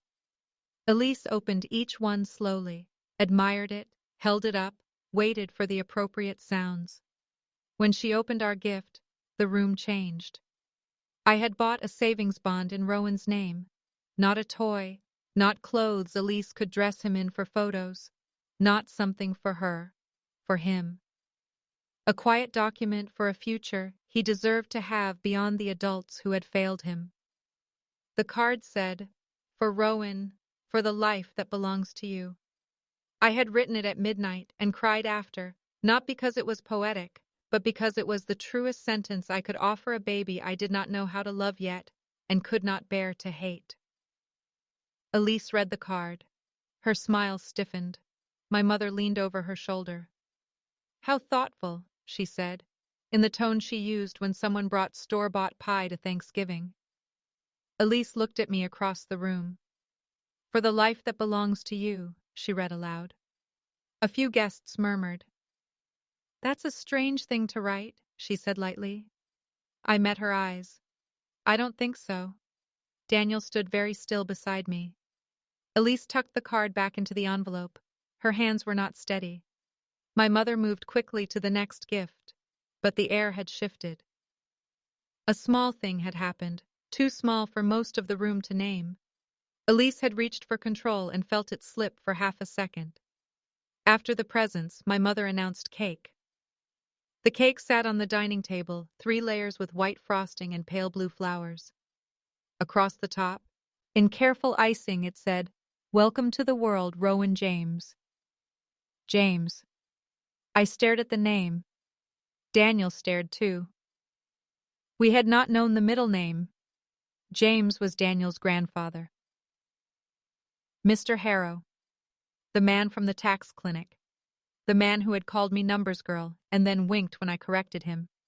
The man who died 2 years before Rowan was born. The man Daniel still visited at the cemetery on the first Sunday of every month. James. I felt Daniel sway. I grabbed his hand. "Did you know?" he whispered. "No." Elise was watching us from the other side of the table, not smiling now, watching. That was the moment my restraint changed shape. Before, I had been there to witness. Then I understood she had not only used Daniel's biology, she had used his grief. She had taken his grandfather's name and placed it in icing under my mother's chandelier like she had earned the right. Daniel's voice came out low. She named him James. My mother heard. She turned with a serving knife in her hand. "It's a family name," she said. I looked at her. "Whose family?" The dining room quieted. My mother's smile did not move. Elise liked the sound. Daniel stepped forward one pace. "James was my grandfather." Elise lifted her chin. "Lots of people are named James." Aunt Marcy, still holding Rowan, said, "Vivian, what is going on?" My mother's eyes flashed at her. "Nothing is going on. Daniel is emotional."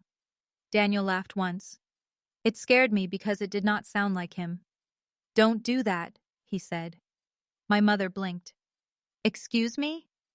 Don't call me emotional because I noticed my grandfather's name on a cake for a child you all claim has nothing to do with me."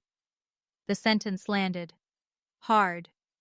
Guests froze in the way people freeze when a private thing steps into good lighting. Elise stood too fast. "This is exactly why I didn't want them here." My mother set down the knife. "Daniel," she said softly, "this is not the time." He looked at her. "Funny. That's what Elise said when she called me for money and told me not to tell my wife." A sound moved through the room. Not loud. A small collective intake. Elise's face went white under her blush. My mother turned toward her. For 1 second, I saw it. Not surprise. Calculation. That mattered. She was not learning. She was adjusting. "Enough," my father said from the doorway. Everyone looked at him. He had been quiet most of the afternoon, watching from the edges like always. But his voice now had a weight I was not used to hearing. Elisa's eyes filled. "Dad, please." That please had probably worked on him for 34 years. This time he did not move. My mother did. She stepped into the center of the dining room, palms slightly raised, cream dress smooth, pearls glowing. "I think everyone needs to take a breath," she said. "This family has been under strain because Lena and Daniel have struggled with private disappointment, and sometimes pain makes people look for someone to blame." There it was, the official version, spoken in front of the room. My role, laminated. Private disappointment. Pain. Blame. I felt the silver envelope against my hip like a pulse. Marin's checklist moved through my mind. Do not argue adjectives. Ask for dates. Ask who was present. Ask what document supports the claim. Stop after the answer. Let silence work. I stepped forward. Not far. Just enough to leave Daniel's shadow. "My disappointment did not forge a signature," I said. The room stopped breathing. My mother's face changed. "Not much." "Enough." Elise said, "Oh my God." I looked at her. "That is the first honest thing you've said today." My mother snapped, "Lena." There was my name again. Warning. Command. Prayer. I turned to her. "No." One word. Small. Years late. But mine. My father set his cup down on the sideboard. The plastic made a thin crack against the wood. Aunt Marcy held Rowan closer and stepped back from Elise. My mother noticed that too. Her eyes followed the baby, then returned to me. "Whatever you think you know," she said, her voice low now. "This is not the place. You made it the place. I invited family to celebrate a child. You invited witnesses to protect a lie."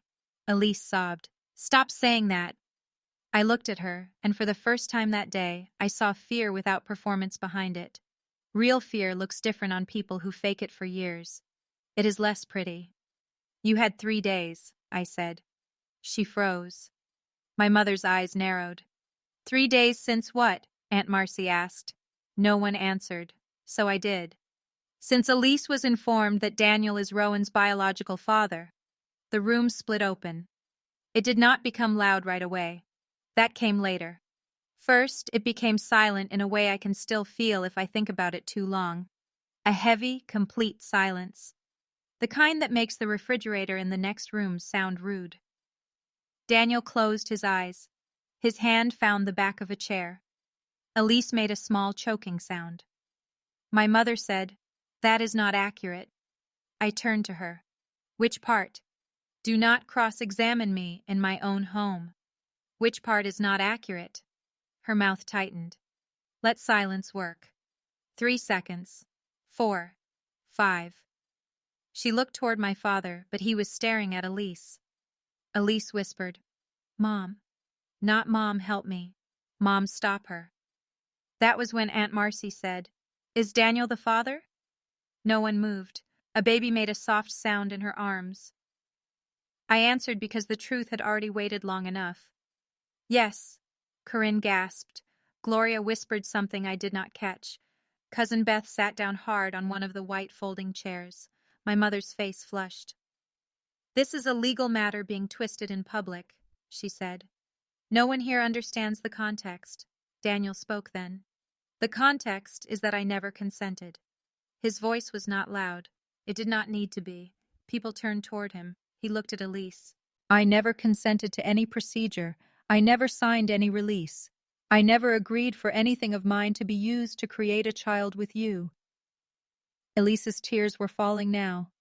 She held her hands near her chest, fingers curled like she was trying to look small. "You don't understand what I went through." Daniel's face hardened. "You used my dead grandfather's name. I loved that name. You did not know him. I knew he mattered to you." That sentence escaped before she could dress it. Everyone heard it. My mother closed her eyes for half a second. Too late. Aunt Marcy said, "Elise?" Elise looked around, panicked now. "No, I mean Daniel talked about him. Years ago. At Christmas or something." Daniel shook his head slowly. "I mentioned him once at the tax clinic when Lena and I first met. You weren't there." Elise's mouth opened, closed. My father said, "How did you know the name?" My sister looked at him with pure betrayal, as if the worst thing happening was not what she had done, but that he had asked. "Dad." "How did you know?" My mother stepped between them. "Raymond, not now." He looked at his wife. "When, Vivian?" The question was quiet. It shook her more than shouting would have. For the first time in my life, I saw my mother lose track of the room for 1 full second. 1. Then she found it again. "This is becoming cruel," she said. "No," I said. "Cruel was telling me some women are meant to clap while you helped my sister take what was not hers." Her eyes cut to me. "Be very careful." I almost smiled. There it was. The real voice under the cream dress. "No," I said. "You be careful. If your hands are shaking right now, comment the word James." Because that name was the moment Daniel stopped being just wounded and became clear. They had not only taken biology, they had taken memory, grief, and family history, then acted offended when he recognized it. Stay with me, because the letter had not even left my bag yet, and already their own words were doing damage. My mother tried to move the guests out. That was her next tactic. She turned to the room with a strained little laugh. "I am so sorry. This should never have happened in front of all of you. Please, maybe we can move to the patio for cake while we settle a private misunderstanding."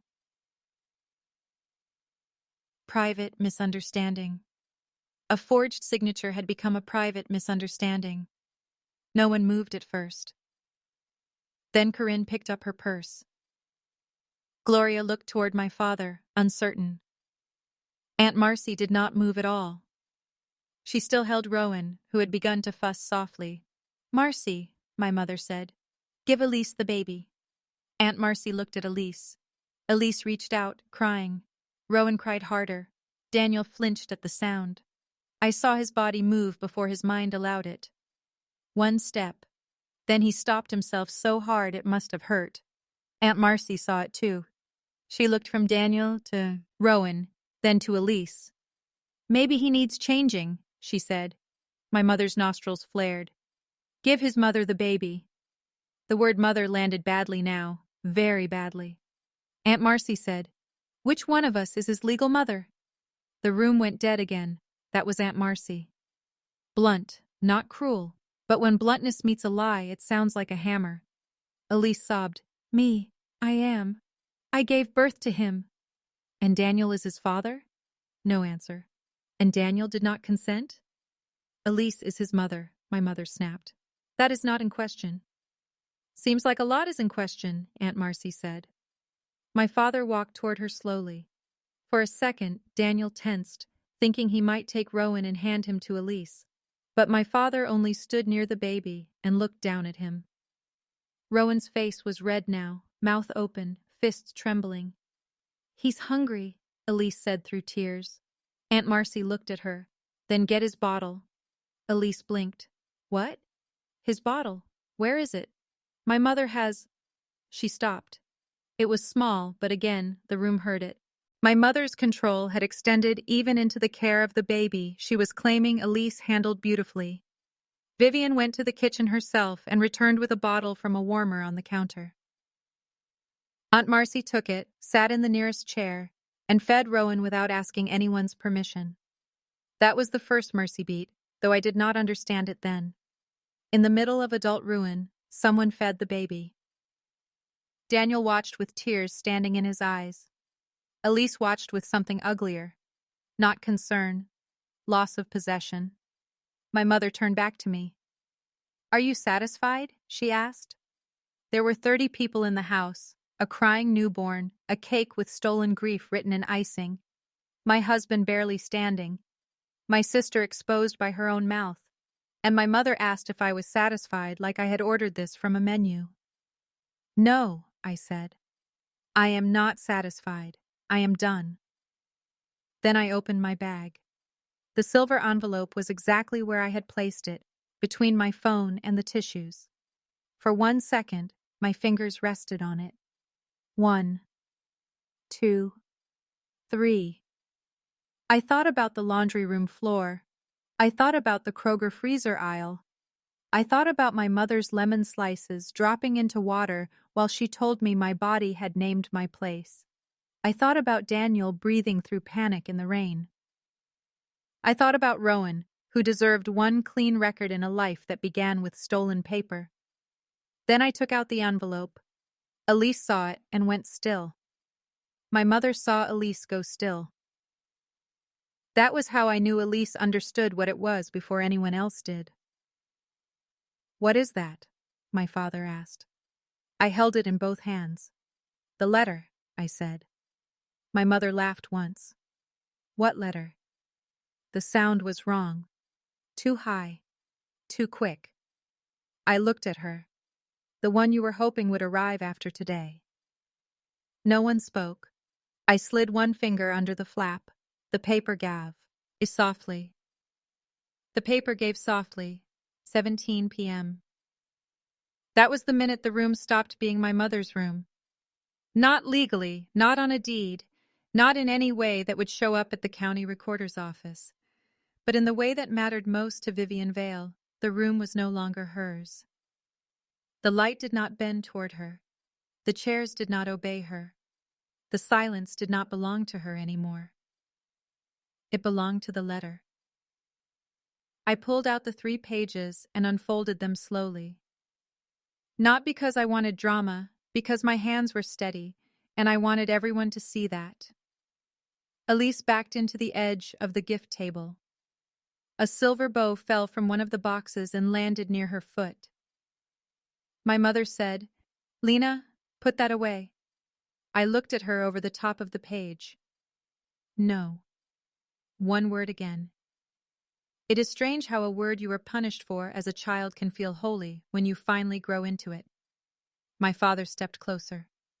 "What does it say?" Daniel stood beside me, breathing like each inhale had to be chosen. His face was pale, but his shoulders were straight. I began with the lab name at the top. I read the date. I read the case reference. I read Daniel's full legal name. I read Rowan's full legal name. Elise made a sound then. Small. A wounded sound. The kind she knew made people reach for her. No one moved. That was when I knew the room had changed. I did not read every number. I did not need to. Truth is not stronger because you bury people in decimals. I read the conclusion. The alleged father, Daniel James Harrow, cannot be excluded as the biological father of Rowan James Vale. The probability of paternity is greater than 99.99%. A chair creaked. Someone whispered, "Oh my God." Daniel closed his eyes. Elise covered her mouth, but it was too late to look shocked. Shock belongs to people who did not know. My sister's face held something else. Exposure. My mother took one step toward me. That paper does not explain the circumstances. I folded the first page back just enough to see her clearly. "You're right," I said. "So let's explain the circumstances." "Lena." I turned to the room. Daniel never had a relationship with Elise. He never agreed to have a child with Elise. He never signed permission for his genetic material to be used. The clinic record has a signature that he disputes. That matter is already with attorneys and the court. I kept my voice level. Plain, that mattered too. If I cried, my mother would make it hysteria. If I yelled, she would make it rage. If I trembled, she would make it jealousy. So I spoke like I was reading figures from a ledger. Elise shook her head. "You don't know what it was like." I looked at her. "What was it like?" She blinked through tears. "No," I said. "Tell the room. You wanted witnesses. Use them." My mother snapped. "She does not owe these people her pain." "But I owed them mine?" I asked. The question hit harder than I expected, not because I said it loudly. Bika. So I said it with 20 years behind it. My mother's mouth shut. Aunt Marcy was still feeding Rowan. The baby's cries had faded into small, hungry pulls at the bottle. That sound was the only gentle thing in the house. Till 19 p.m. Daniel spoke. "Elise, who gave you the clinic information?" Elise stared at him. "Who gave you access?" he asked. "I didn't." "Who?" My father looked at my mother then. Not at Elise. At my mother. That was the first crack with light behind it. Vivian saw it. Her whole body changed by a fraction. Chin up, shoulders back, eyes wet, but not fallen. She had selected sorrow as her next costume. Elise was desperate, she said. The room seemed to tilt toward her. There it was. Not a denial, not confusion. A reason. My father whispered, "Vivian." She turned on him. "Don't." One word, sharp as glass. But my father did not fold the way he always had. "What did you do?" he asked. My mother's eyes filled. She let one tear fall. Just one. It traveled down her cheek like it had been invited. "I saved my daughter," she said. The room made a low sound. Not one voice. Many. Elise sobbed into both hands. I felt Daniel beside me go still in a way that scared me. I touched his wrist. He did not look at me, but his fingers moved once, just enough to show he felt me. My mother turned toward the guests, not toward us. That was when I understood she had always loved an audience more than an apology. "You have no idea what it is like," she said, voice shaking now, "to watch one daughter get everything stable and safe while the other falls apart." I laughed. I did not mean to. It came out once, dry and short. My mother's head snapped toward me. "Stable and safe?" I said. "You watched me bleed through a pregnancy loss and told me my body was naming my place." People turned toward her. My mother's face tightened. "I was trying to help you accept—" "No, you were trying to make my grief useful to your worldview." Elise cried harder. "Stop making this about you." I looked at her. Elise, you used my husband's genetic material to have a child and named him after his dead grandfather. I am allowed to be in the room. That sentence had no ornament. It did not need any. My father sat down on the edge of a dining chair like his knees had changed their mind about holding him. Vivian, he said, did you sign his name? My mother's eyes flashed. I did what had to be done. The words fell into the room and stayed there. Even Elise stopped crying. For 1 second, all the years rearranged themselves. Every defended lie, every covered mistake, every time my father had looked down instead of asking the next question, every time my mother had called harm a misunderstanding, it all led to this one sentence. I did what had to be done. Not I'm sorry, not I was wrong, not I crossed a line. Just the old family rule in its purest form. Elise needed, so someone else paid. Daniel stepped forward. Vivian, he said, and his voice was so calm now that everyone listened. You forged my name. My mother lifted her chin. I authorized something that should have been handled with compassion. You forged my name, he said again. She wanted a baby. So did my wife. The room changed at that. My mother looked at me, and for the first time that afternoon, I saw something like fear. Not fear of hurting me. That had never stopped her. Fear that others might finally understand the shape of it. Daniel continued. We wanted a baby together. We sat in clinics. We paid bills. We cried in parking lots. We closed that account because we were exhausted and broke and grieving. And you took what was left of that process and handed it to Elise like a spare dress. My mother's face hardened. Do not speak to me like I'm a criminal. Priya had warned us not to use that word. Daniel did not. He only said, then you should not have left evidence like one. Aunt Marcy stood slowly with Rowan in her arms. The bottle was empty now. She placed it on the table behind her. Vivian, she said, tell me you didn't. My mother turned to her sister. You always loved judging me. I loved you enough to ask you plainly. You don't know what Elise went through. Aunt Marcy looked at Elise. Elise, did you know? My sister stared at the floor. Elise, Aunt Marcy said again. Elise wiped her face with the back of her hand. She suddenly looked younger than 34. Not innocent. Younger. Mom said it wasn't really using anything, she whispered. Daniel made a sound like air leaving a punctured tire. Elise rushed on. She said the clinic already had it. She said you and Lena weren't using it. She said it would be wasted. Wasted. I looked at my mother. There are words that show you exactly how someone sees you.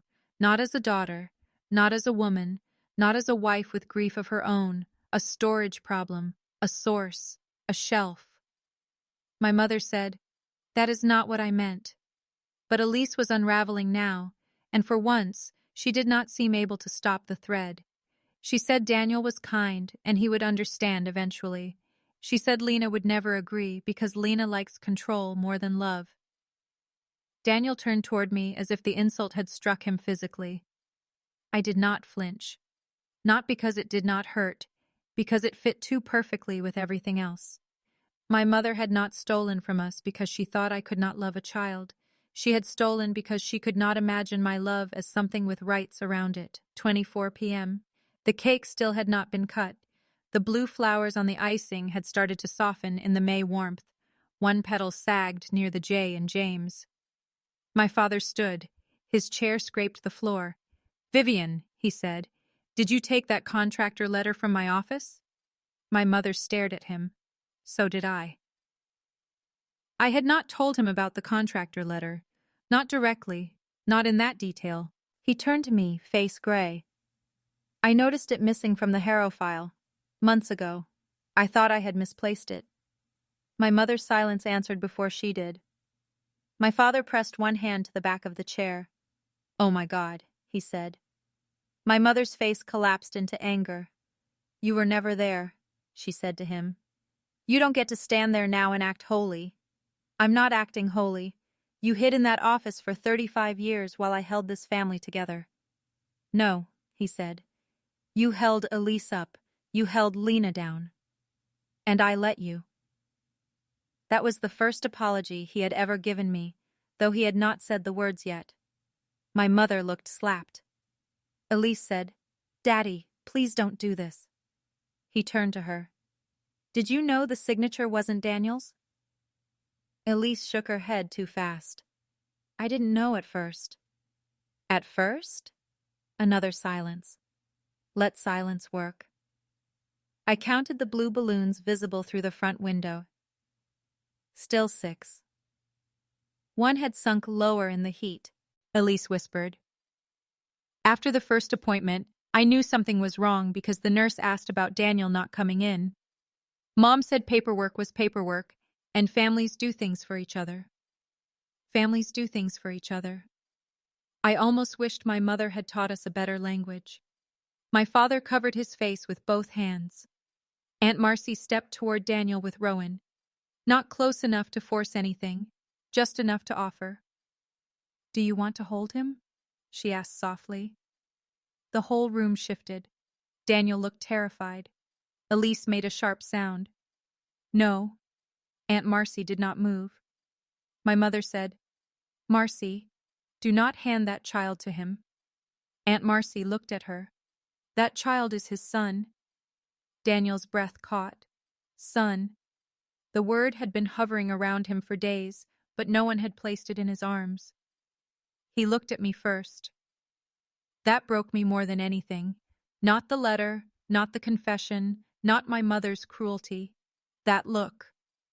He was asking me permission to touch the child that had been made from a violation against him because he still understood that my wound mattered too. I nodded once. A small nod. Yes, for today.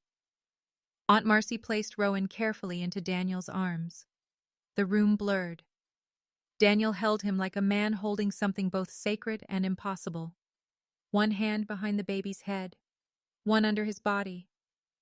Rowan fussed once, then settled, his cheek against Daniel's shirt. Daniel's face changed. I cannot describe it cleanly. Pain did not leave. Shock did not leave. But something else entered. Something older than the room. Older than the lie. Recognition, maybe.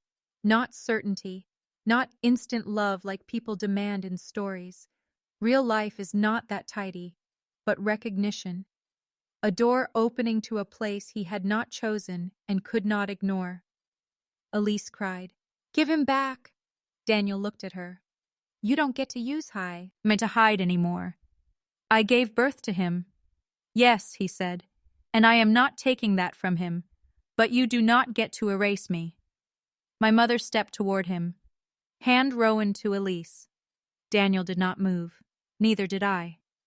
For once, my mother did not know who to command first. Then the doorbell rang, 2:31 p.m. Everyone jumped. It was almost absurd, that normal little chime ringing through a room where a family had just cracked open in public. My mother looked at the door as if it had betrayed her too. No one moved, so my father walked to answer it. From where I stood, I could see the porch through the hallway.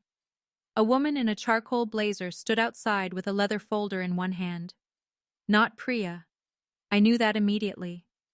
This woman had short blonde hair, red glasses, and the brisk stillness of someone paid to deliver things people did not want. "Raymond Vale?" she asked. My father said, "Yes." "Vivian Vale? Elise Vale?" My mother's face went white. The woman continued, "I have documents for Vivian Vale and Elise Vale. Personal service." My mother said, "Not now." The woman looked past my father into the house. "I understand this is inconvenient. I still have to complete service." Inconvenient? A tiny wild laugh rose in my chest, but I held it down. Of all the words, inconvenient. My mother had spent decades turning my pain into inconvenience. Now the law had arrived on her porch with a folder and no interest in her schedule. The woman stepped inside just far enough to hand over the documents. My father took them because my mother did not move. Elise whispered, "What is that?" I knew, but I let the process server answer. Court filings regarding parentage, preservation of records, and alleged fraudulent consent. There are moments when the air does not simply leave a room. It evacuates. My mother gripped the back of a chair. Elise looked at me with hatred so naked it almost made her honest. "You planned this," she said. "No," I said. "Priya planned service. You planned the party." The process server asked each of them to confirm their names. My mother refused. The woman noted it, left the documents on the console table, and walked out. The door closed. The sound was soft, final. If you have ever watched someone call truth bad timing, comment the word record. Because that was all this ever was. A record. Not revenge. Not a performance. Not a daughter finally turning cruel. A record of what they did when they thought my silence was guaranteed. 36 p.m. My mother picked up the papers from the console table and threw them at me. They scattered across the hallway like white birds. Daniel turned slightly to shield Rowan. My father said, "Vivian," she pointed at me. "You did this." "Yes," I said. Her eyes blazed. "I gave everything to this family." "No," I said. "You took everything you wanted and called the rest of us ungrateful when we led." Elise was on the floor now, not dramatically arranged this time. Actually collapsed against the gift table, one hand gripping the linen cloth so tightly the cake knife rattled. "I just wanted to be a mother," she whispered. For the first time, her voice had no performance in it, and that was the hardest thing.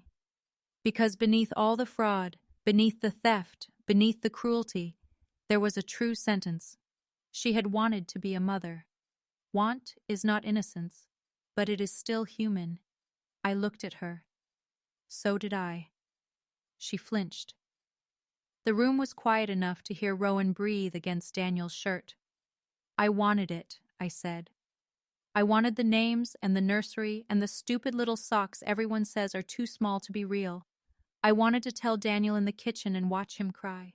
I wanted to call Mom and pretend I didn't care whether she was happy for me. I wanted all of it. And you knew that. You all knew that." My mother said nothing. Elise sobbed silently. "You could have asked for compassion," I said. "You could have told the truth. You could have said you were desperate and wrong and scared. But you did not want compassion. You wanted applause." That word hung there. Applause. Clap. The old sentence circled back through the room. "Some women are meant to be mothers, Lena. Some are meant to clap." I turned to my mother. "You said some women are meant to be mothers and some are meant to clap." Her jaw tightened. "I said that in a private moment." "No," I said. "You said it in a defining moment." My voice did not rise. I did not need it to. "And you were wrong. Some women are meant to be mothers. Some are meant to be witnesses. Some are meant to walk away. Some are meant to stand in rooms like this with paper in their hands because everyone else mistook their quiet for permission."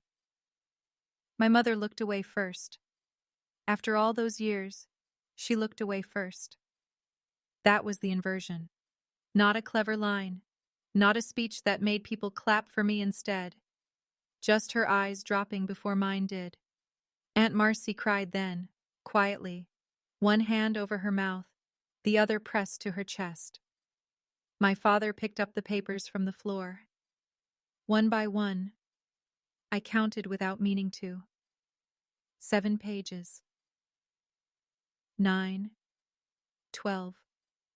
He stacked them neatly on the console table, as if order could still save something. Then he turned to Daniel. "I am sorry," he said. Daniel looked at him over Rowan's head. My father's voice broke. "I am so sorry." Daniel did not answer right away. Then he said, "I'm not the only one you owe." My father turned to me. For a second, I saw the man who had picked me up from a spelling bee in 4th grade and bought me a vanilla milkshake because I came in second and cried in the back seat. I saw him younger, not brave, but not yet surrendered. I saw every moment he could have chosen differently and did not. He said my name. "Lena." not as warning, as grief. "I'm sorry," he said. "I saw more than I admitted. I knew your mother was harder on you. I knew Elise lied. I knew I let things pass because it was easier to comfort myself with the idea that you were strong." I did not cry.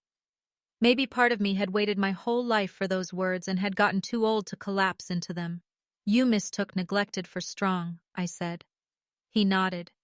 Tears slipped down his face. I did. My mother made a disgusted sound. "Raymond." He looked at her. No. His no was quieter than mine had been. But it was his.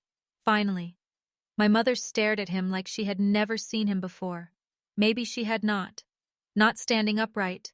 The guests began to leave after that. Not all at once. People do not know how to exit a family disaster politely. They gather purses slowly. They murmur. They avoid eye contact. Corinne touched my mother's arm, but my mother did not respond. Gloria from my father's office cried in the foyer and whispered to me, "I'm sorry, honey," though she had done nothing except be invited into a lie. Cousin Beth hugged me hard. "I should have called," she whispered. "Yes," I said. She pulled back, hurt for a second, then nodded because the truth deserved not to be softened. "Yes," she said. "I should have." Aunt Marcy stayed. So did my father. Daniel still held Rowan, but his arms had begun to tremble from emotion and from the strange new weight of him. He looked at me. "I don't know what to do." That sentence, said in front of everyone, was one of the bravest things he had said all day. I walked to him. Rowan's eyes were open now, dark gray blue, unfocused, newborn eyes still learning the world. His tiny hand had caught a fold of Daniel's shirt. I looked at him and waited for hate. It did not come. Pain came, a deep, awful pain. Grief came too, a grief so large it seemed to have rooms inside it. But not hate. That was a relief I did not know I needed. "He needs to be changed," I said softly. Daniel let out a shaky laugh that became almost a sob. "Probably." Elise lifted her head. "I can do it." The words came quickly. Too quickly. But they were also true. She had changed him, fed him, held him in the night, lied about him, yes. Used him, yes. But bodies remember care too. A child is not a courtroom exhibit because adults finally tell the truth. Daniel looked at me again. I nodded. He carried Rowan to Elise slowly, not handing over a possession, returning a baby to the person who had been caring for him while the law caught up to the truth. Elise took him and immediately bent her face to his hair. For a second, I saw her not as the golden child, not as the thief, not as my mother's mirror. Just as a woman holding a child she had wanted so badly, she destroyed people to get him. That did not excuse her, but it kept me from becoming my mother. 5:51 p.m. The cake remained untouched. My mother sat in the cream dress on the floor near the fireplace, not because she had fainted, not because anyone had pushed her, but because at some point her knees had lowered her there. One hand covered her mouth. Her lipstick had smudged slightly. The pearls still looked perfect. Elise sat in the rocking chair with Rowan against her chest, crying silently now. Daniel stood by the mantel, staring at the blue blanket with Rowan's name on it. My father held the court papers in both hands. Aunt Marcy began collecting cups because some people survive shock by cleaning. I walked into the kitchen alone. The lemon cake from earlier memory came back to me so suddenly I had to grip the counter. My mother's kitchen had not changed much. Same white cabinets, same green glass bowl for fruit, same ceramic rooster by the stove that Elise and I had always hated. On the counter, someone had arranged tiny cookies shaped like moons. Half were broken. I stood there and counted them. 14 whole, 6 broken. 20. Daniel came in behind me. He did not touch me at first. He knew I needed the air around my body to belong to me. "Are you okay?" he asked. "No." He nodded. "Me neither." That was the most honest marriage vow we had that day. We stood side by side in my mother's kitchen while the house behind us settled into ruin. After a minute, Daniel said, "I don't want to leave him here." I know. I also don't know if we can take him. We can't, not like this. He nodded again, jaw tight. I hate that. So do I. What happens now? Priya. He looked at the doorway. And tonight? I looked toward the living room. Rowan made one small cry, then quieted. Tonight, I said, we make sure the attorney knows he is safe, then we go home. Without him. Yes. Daniel closed his eyes. I wanted to comfort him. I also wanted someone to cut open my chest and remove the part that was still bleeding. Both things were true. He is not being abandoned, I said. Daniel opened his eyes. We are not leaving because he doesn't matter, I said. We are leaving because he matters too much to turn him into a tug-of-war in the dining room. He nodded, but tears fell anyway. I reached for his hand. This time, he let himself hold on. The police did not come that day. People always expect sirens in stories like this. There were none. No dramatic arrest in front of hydrangeas. No handcuffs beside the cake. Real consequences are slower. They arrive in envelopes, court dates, frozen accounts, phone calls from attorneys, emails with subject lines that make your stomach clench. They arrive in the way neighbors stop waving quite so easily because they do not know what version to believe anymore. But that afternoon, there was only the after. Priya told us by phone not to remove Rowan from the house unless there was an immediate safety concern. She also spoke to Elise's attorney, who apparently had not known about the shower, the public statements, or my mother's near confession in front of half of Westford. I enjoyed that part more than I should have, not because it was funny, because Elise had lied to her own lawyer too. By 4:07, Daniel and I left my parents' house. The blue balloons were still tied to the mailbox. 2 had sunk low enough to brush the post. The wooden sign still said, "Welcome, baby Rowan." My father walked us to the sidewalk. He looked hollow. "Lena," he said. I stopped but did not turn fully around. "I don't expect forgiveness today." Good. He accepted that. For once, he did not ask me to soften the landing. "I'm going to give Priya whatever I know," he said. I looked at him then. "Even if it hurts, Mom?" His face trembled. "Yes." I wanted to believe him. I did not know yet if I could.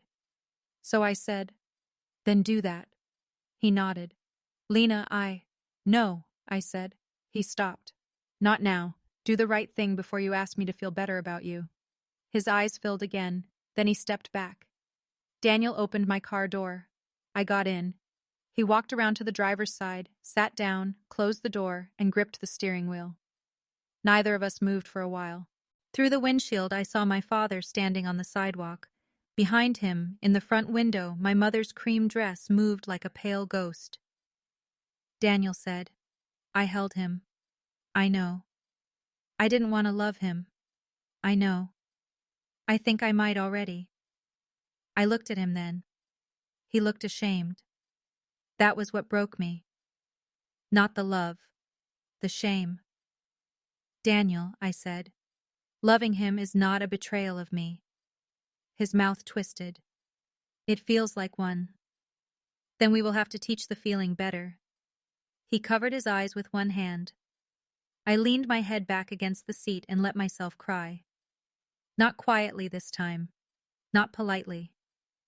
I cried in front of the yellow house on Maple Bend Road while my husband sat beside me and cried too, and neither of us tried to make the other person's grief smaller. That was the beginning of what came after, not the end. The after came in packets, like bad mail. The first packet was legal. Within 2 weeks, Daniel was legally recognized as Rowan's biological father. Temporary orders gave him limited supervised parenting time while the court sorted through the larger mess. Elise fought it, then cried, then agreed when her attorney must have explained that fighting a confirmed father after fraudulent consent allegations would not make her look noble. The first visit happened in a neutral family center with beige walls, plastic toys, and a mural of cartoon trees. I did not go inside. Not for the first one. I sat in the parking lot for 53 minutes with both hands around a paper cup of coffee that went cold. I watched parents enter and leave with diaper bags and tired faces. I watched Daniel walk in carrying nothing but a stuffed rabbit we had bought at Target at 8:30 the night before because he panicked that arriving empty-handed made him look careless. He came out with spit up on his shirt. He looked destroyed. He also looked alive in a new, frightening way. He smiled, Daniel said when he got into the car. Gas, I said automatically. He laughed. Then he cried. I put my hand on the back of his neck, and we sat there until the next appointment arrived and needed our parking spot. The second packet was the clinic. Cincinnati Reproductive Partners closed for 2 weeks, then reopened under review, then became the subject of a larger investigation when our complaint uncovered missing consent logs and an employee who had bypassed verification steps. I will not pretend I understand every legal thread. I am an accountant, not a lawyer. But I know records, and the records were ugly. There were emails. There are always emails. One showed my mother writing from her personal account to an administrative contact at the clinic, claiming she was helping coordinate a family reproductive matter because her daughter was too emotionally fragile to manage paperwork. Another attached a scan of Daniel's copied signature and asked if that would be sufficient to move forward. The employee replied with language that made Priya put both hands flat on her desk and go very still. Sufficient. That word carried consequences. My mother had not acted alone. Elise had not acted alone. The clinic had not failed by accident alone. Failures lined up like people waiting for a bus. The third packet was my parents' marriage. My father moved into a small apartment above his insurance office in June. He told people he needed time. My mother told people he had been manipulated by me. That was fine. People who believed her after the baby shower were not people I needed to convince. He gave Priya the contractor letter file, the office email records, and a copy of a note my mother had left on his desk months earlier asking where Daniel's renovation letter had been stored. He had kept it because my father kept paper the way some men keep guilt. Stacked, labeled, never examined until forced. That note mattered, not as much as the forged consent form, not as much as the DNA letter, but enough to show the path. My father also admitted he had suspected Elise's pregnancy timeline was wrong and had chosen not to press because Vivian told him he was making Elise feel dirty. He said that to me during one of our early meetings at a diner off Route 6. We met there because I refused to meet at the house, and he did not ask. He ordered coffee and toast he barely touched. I thought not knowing kept me innocent, he said. I stirred cream into my coffee and watched it bloom. It kept you useful. He nodded, eyes on the table. I know. I looked at him for a long time. Do you? I'm starting to. That was honest enough to continue. Not enough to heal everything, but enough to continue. The fourth packet was Elise. She did not. I'll go to jail in some dramatic way people online might have wanted. Life is not always shaped for audience satisfaction. There were charges discussed, civil claims filed, negotiated statements, mandated cooperation, and consequences that unfolded through lawyers whose shoes cost more than my monthly grocery budget. She lost the clean story first. That was what hurt her most. Not money, not reputation in the abstract. The story. People stopped calling Rowan her miracle boy. They started saying the baby, or Rowan, or Daniel's son, or sometimes nothing at all because they did not know where to place their pity. Elise hated that. She posted once on social media about surviving a smear campaign during postpartum healing. Aunt Marcy commented, "Tell the whole truth or stop posting."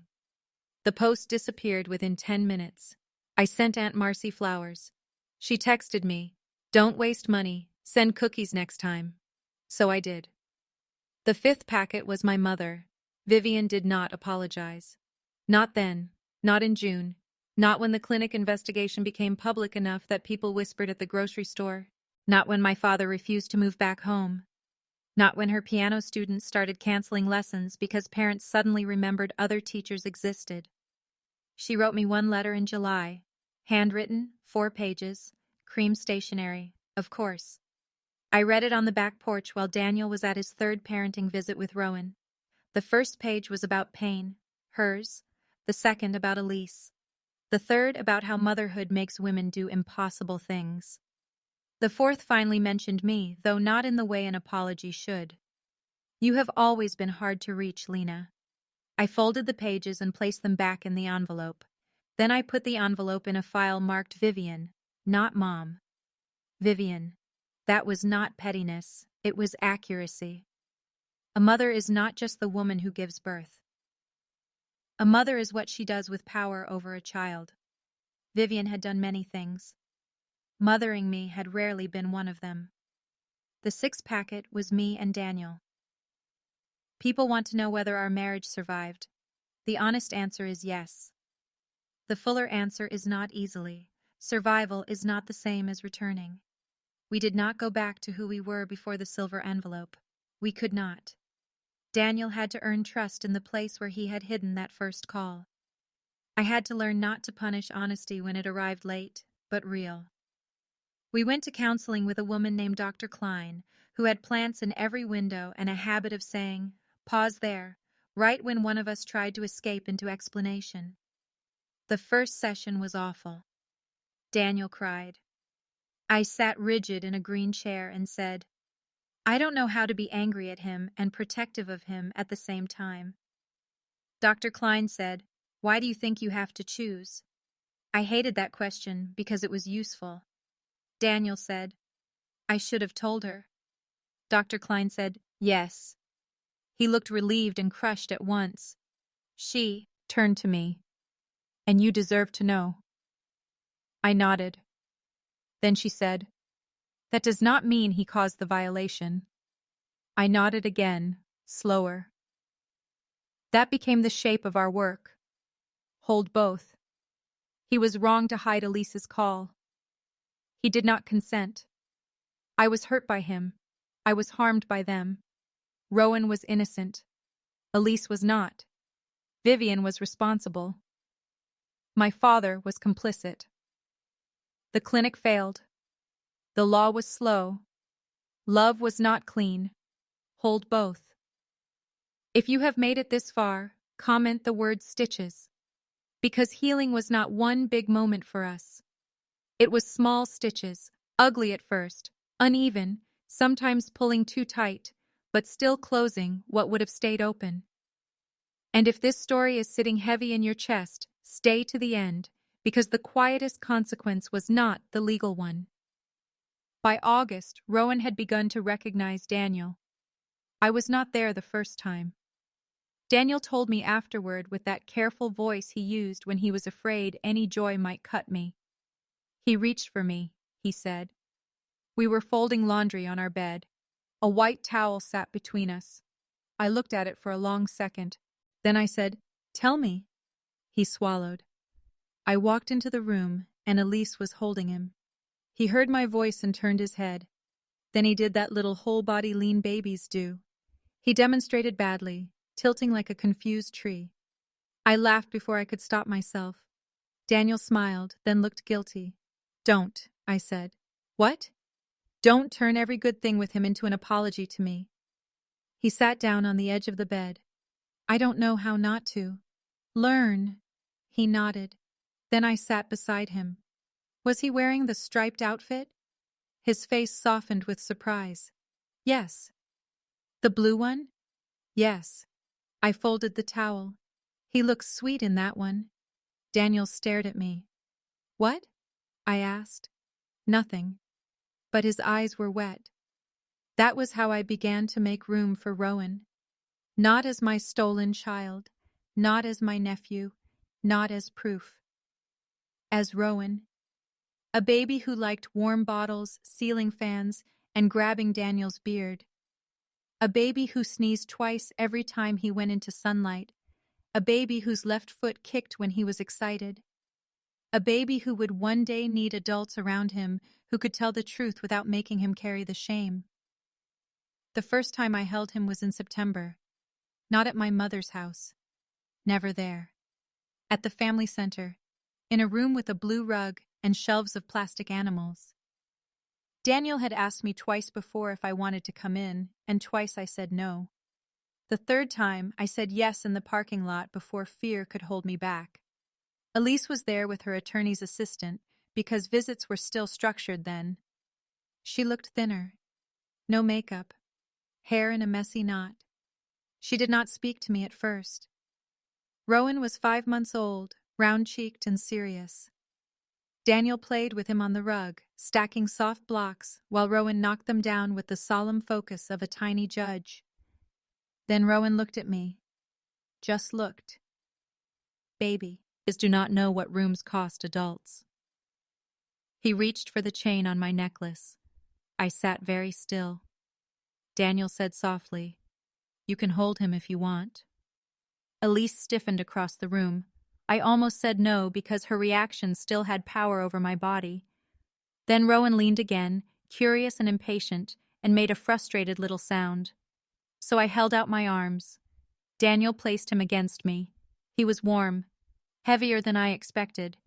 He smelled like baby shampoo and milk and something sweet that was only him.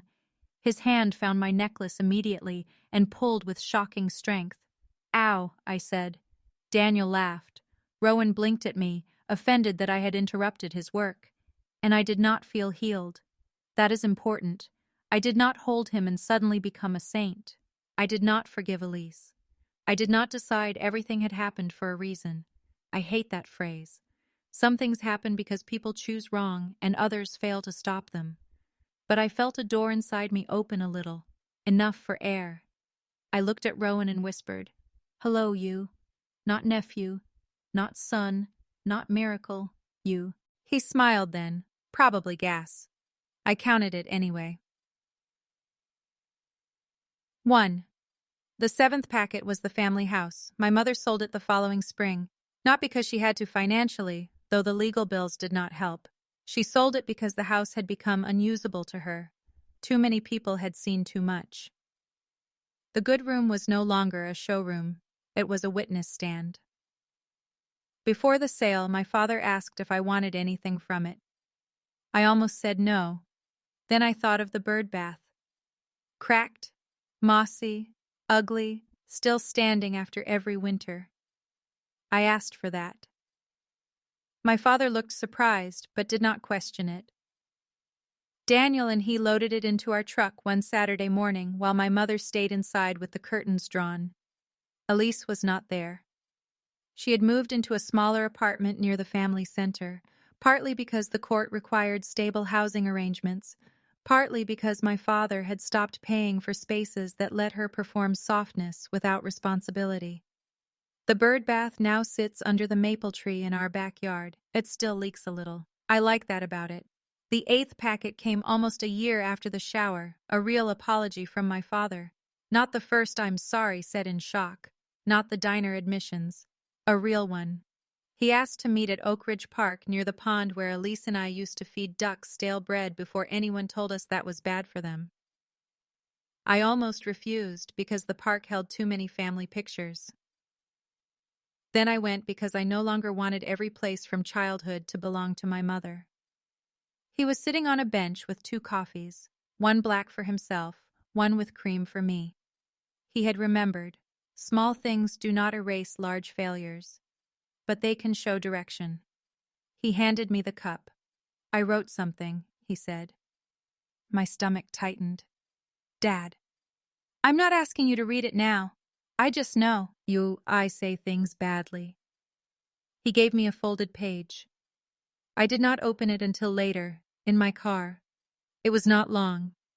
He wrote that he had confused peace with obedience, that he had used my competence as permission to ignore my loneliness, that he had admired my strength while contributing to the weight that built it, that he had failed to protect Daniel when his signature was stolen, failed to protect Rowan when his beginning was turned into a lie, failed to protect Elise from becoming the kind of person who thought wanting something made it hers, and failed to protect me most consistently because I made the least noise.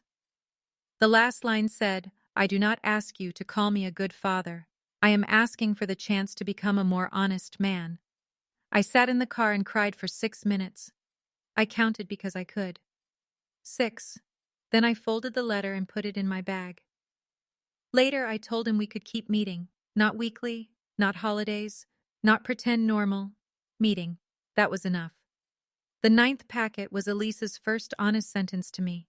It happened 18 months after the shower, in a courthouse hallway with beige walls and vending machines that only took exact change. By then, the major agreements around Rowan had been set. Daniel had regular parenting time. Elise retained her legal role, but she could not block Daniel, could not relocate without approval, and had to cooperate with counseling and records tied to Rowan's medical history. My mother had no unsupervised access. That part was not my revenge. It was the court reading the record and deciding Vivian's judgment had earned limits. Elise hated those limits. My mother called them state-sanctioned cruelty. Priya called them predictable. I liked Priya. That day, Elise and I were both waiting while attorneys discussed some final language. Daniel had gone to move the car. Rowan was with a sitter approved by both sides. Elise stood near the vending machine, arms crossed, looking at a bag of pretzels like it had personally failed her. I was 10 feet away. For a long time, neither of us spoke. Then she said, "I thought if he existed, everyone would have to stop seeing me as unfinished." I turned. She did not look at me. "Rowan?" I asked. She nodded. "I thought if I had a baby, Mom would stop worrying about me like I was a problem. Dad would stop looking disappointed. You would stop being the one who had a real life." I almost corrected her. A real life. As if grief had not lived in my house too. But I let her continue. "Mom made it sound like fate," Elise said. "Like you and Daniel had left something behind because you weren't brave enough to use it." My throat tightened. "And what did you think?" She finally looked at me. Her eyes were tired. Not innocent. Tired. I thought I wanted that to be true. It was not enough. But it was honest. I said, "You didn't just take from me." "I know." "Do you?" She looked down. "I'm starting to." Those words again. Starting. I used to hate beginnings that came too late. I still do sometimes. But late beginnings are not nothing. Elise wiped under one eye. "I'm sorry," she said. It was small, almost swallowed. I waited for the excuse. None came. So I gave her the only mercy I had to give that day. "I hope you become the kind of mother who tells him the truth in a way he can survive." She cried then. I walked away before I became responsible for comforting her. That was mercy too. Not all mercy is soft. Sometimes mercy is refusing to keep playing the role that helped someone stay cruel. The 10th packet was Rowan at 2. He had Daniel's serious brow when concentrating and Elise's dramatic sigh when denied a cookie. He loved trucks, blueberries, and the bird bath in our backyard. He called Daniel Da first, then Daddy, then for 2 weeks called everyone No, because toddlers are philosophers with sticky hands. He called me Lena, not Aunt Lena, not Mom, just Lena. The first time we were in the backyard, he was trying to put a leaf into the leaking bird bath, and I was trying to stop him from drinking the water. "No, Rowan, dirty." He looked at me, offended. "Lena," he said, as if I had personally betrayed the leaf. Daniel froze near the steps. I looked at Rowan. Then I laughed. "Correct," I said. "Lena says no." For months after, he said it like a title. Lena says no. Lena juice. Lena book. Lena truck. I did not know a name could become a bridge. My relationship to him did not fit a greeting card. It still does not. I am his father's wife. I am part of his safe circle. I am not the woman who gave birth to him. I am not trying to erase that woman, even though that woman once tried to erase me. I am not his mother, but I mother in some moments. Snacks, sunscreen, stories, boundaries, clean socks. The quiet work no one claps for unless they are trying to sell something. And maybe that is enough. Maybe enough is holier than ownership. My mother met Rowan only under supervision for a long time. The first supervised visit, according to the report, she cried and told him, Grandma loves you more than anyone. The supervisor noted inappropriate emotional burden placed on child and redirected her. I framed that sentence in my mind. Inappropriate emotional burden placed on child. That was my childhood in 5 words. Vivian did eventually send me another letter. This one was shorter. It came 2 years after the shower, around Christmas. Plain white envelope. No cream stationery. No perfume. No performance in the paper. Lena, I have told myself many stories about why I did what I did. Some were about Elise. Some were about family. Some were about pain. None of them changed that I hurt you and Daniel and Rowan. I forged a name that was not mine to write. I used your grief as if it made you less entitled to truth. I am sorry. I do not expect this to fix anything. Vivian. I read it 3 times, then I placed it in the file. Vivian. I did not call. Not that day. Forgiveness is not a vending machine where apology goes in and absolution drops out. But I did not throw it away either.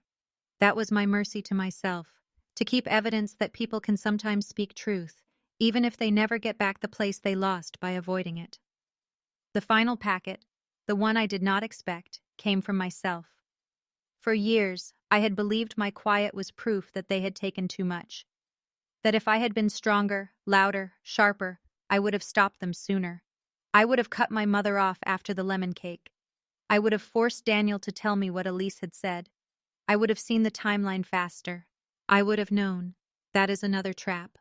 Blaming yourself for not predicting someone else's cruelty is just another way of pretending you had control. I did not know because normal people do not look at their sister's pregnancy and think, she may have forged my husband's consent at a fertility clinic. Normal trust is not stupidity. It is the ground people are supposed to stand on. They broke the ground. I learned to stop apologizing for falling. There are still days when I see a baby shower invitation in a store aisle and my body goes cold. There are still days when Daniel comes home from a visit with Rowan smelling like baby shampoo and I need 10 minutes alone before I can ask how it went. There are still days when Rowan runs into our house with muddy shoes and yells my name, and I feel such fierce love that it scares me. Love that arrives through harm is complicated. But complicated does not mean false. The last time I saw Elise, she was dropping Rowan off at our house for Daniel's weekend. She stood on the porch in jeans and a gray sweater, holding Rowan's backpack. He ran past her straight to the birdbath because he had decided the birdbath was thirsty. Elise watched him. Then she looked at me. He talks about you, she said. I did not know what to do with that, so I said, he talks about dump trucks more. She smiled a little. Not the old smile, smaller, less certain. He says Lena counts. I looked toward the yard. Rowan was lining pebbles along the rim of the birdbath. 1, 2, 3. My throat tightened. Yes, I said. Lena counts. Elise nodded. For a second, I thought she might say something else. Something about the past. Something about Mom. Something about regret. She did not. She only handed me the backpack. There's extra socks, she said.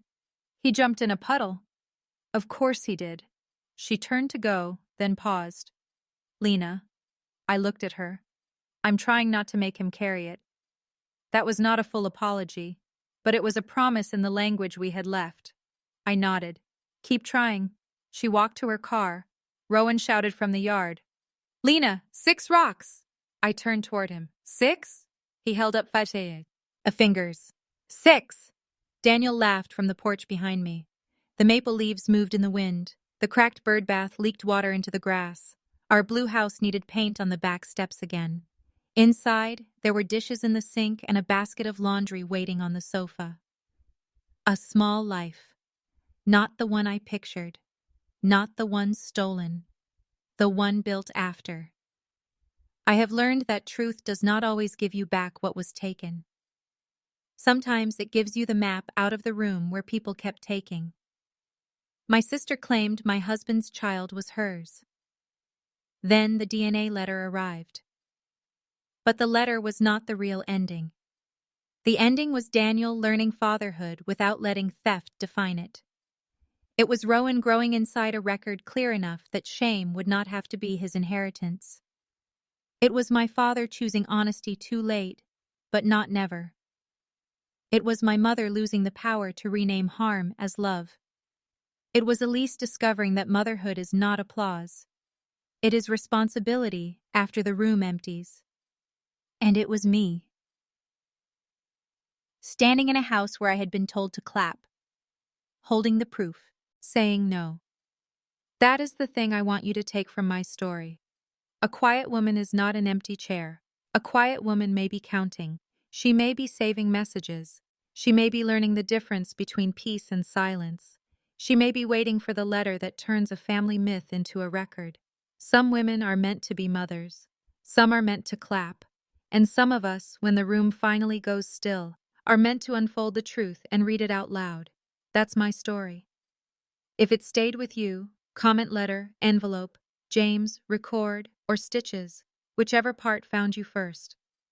Tell me where you are watching from, and stay subscribed for more stories about quiet truth, hard proof, and the day silence finally stops protecting the wrong people.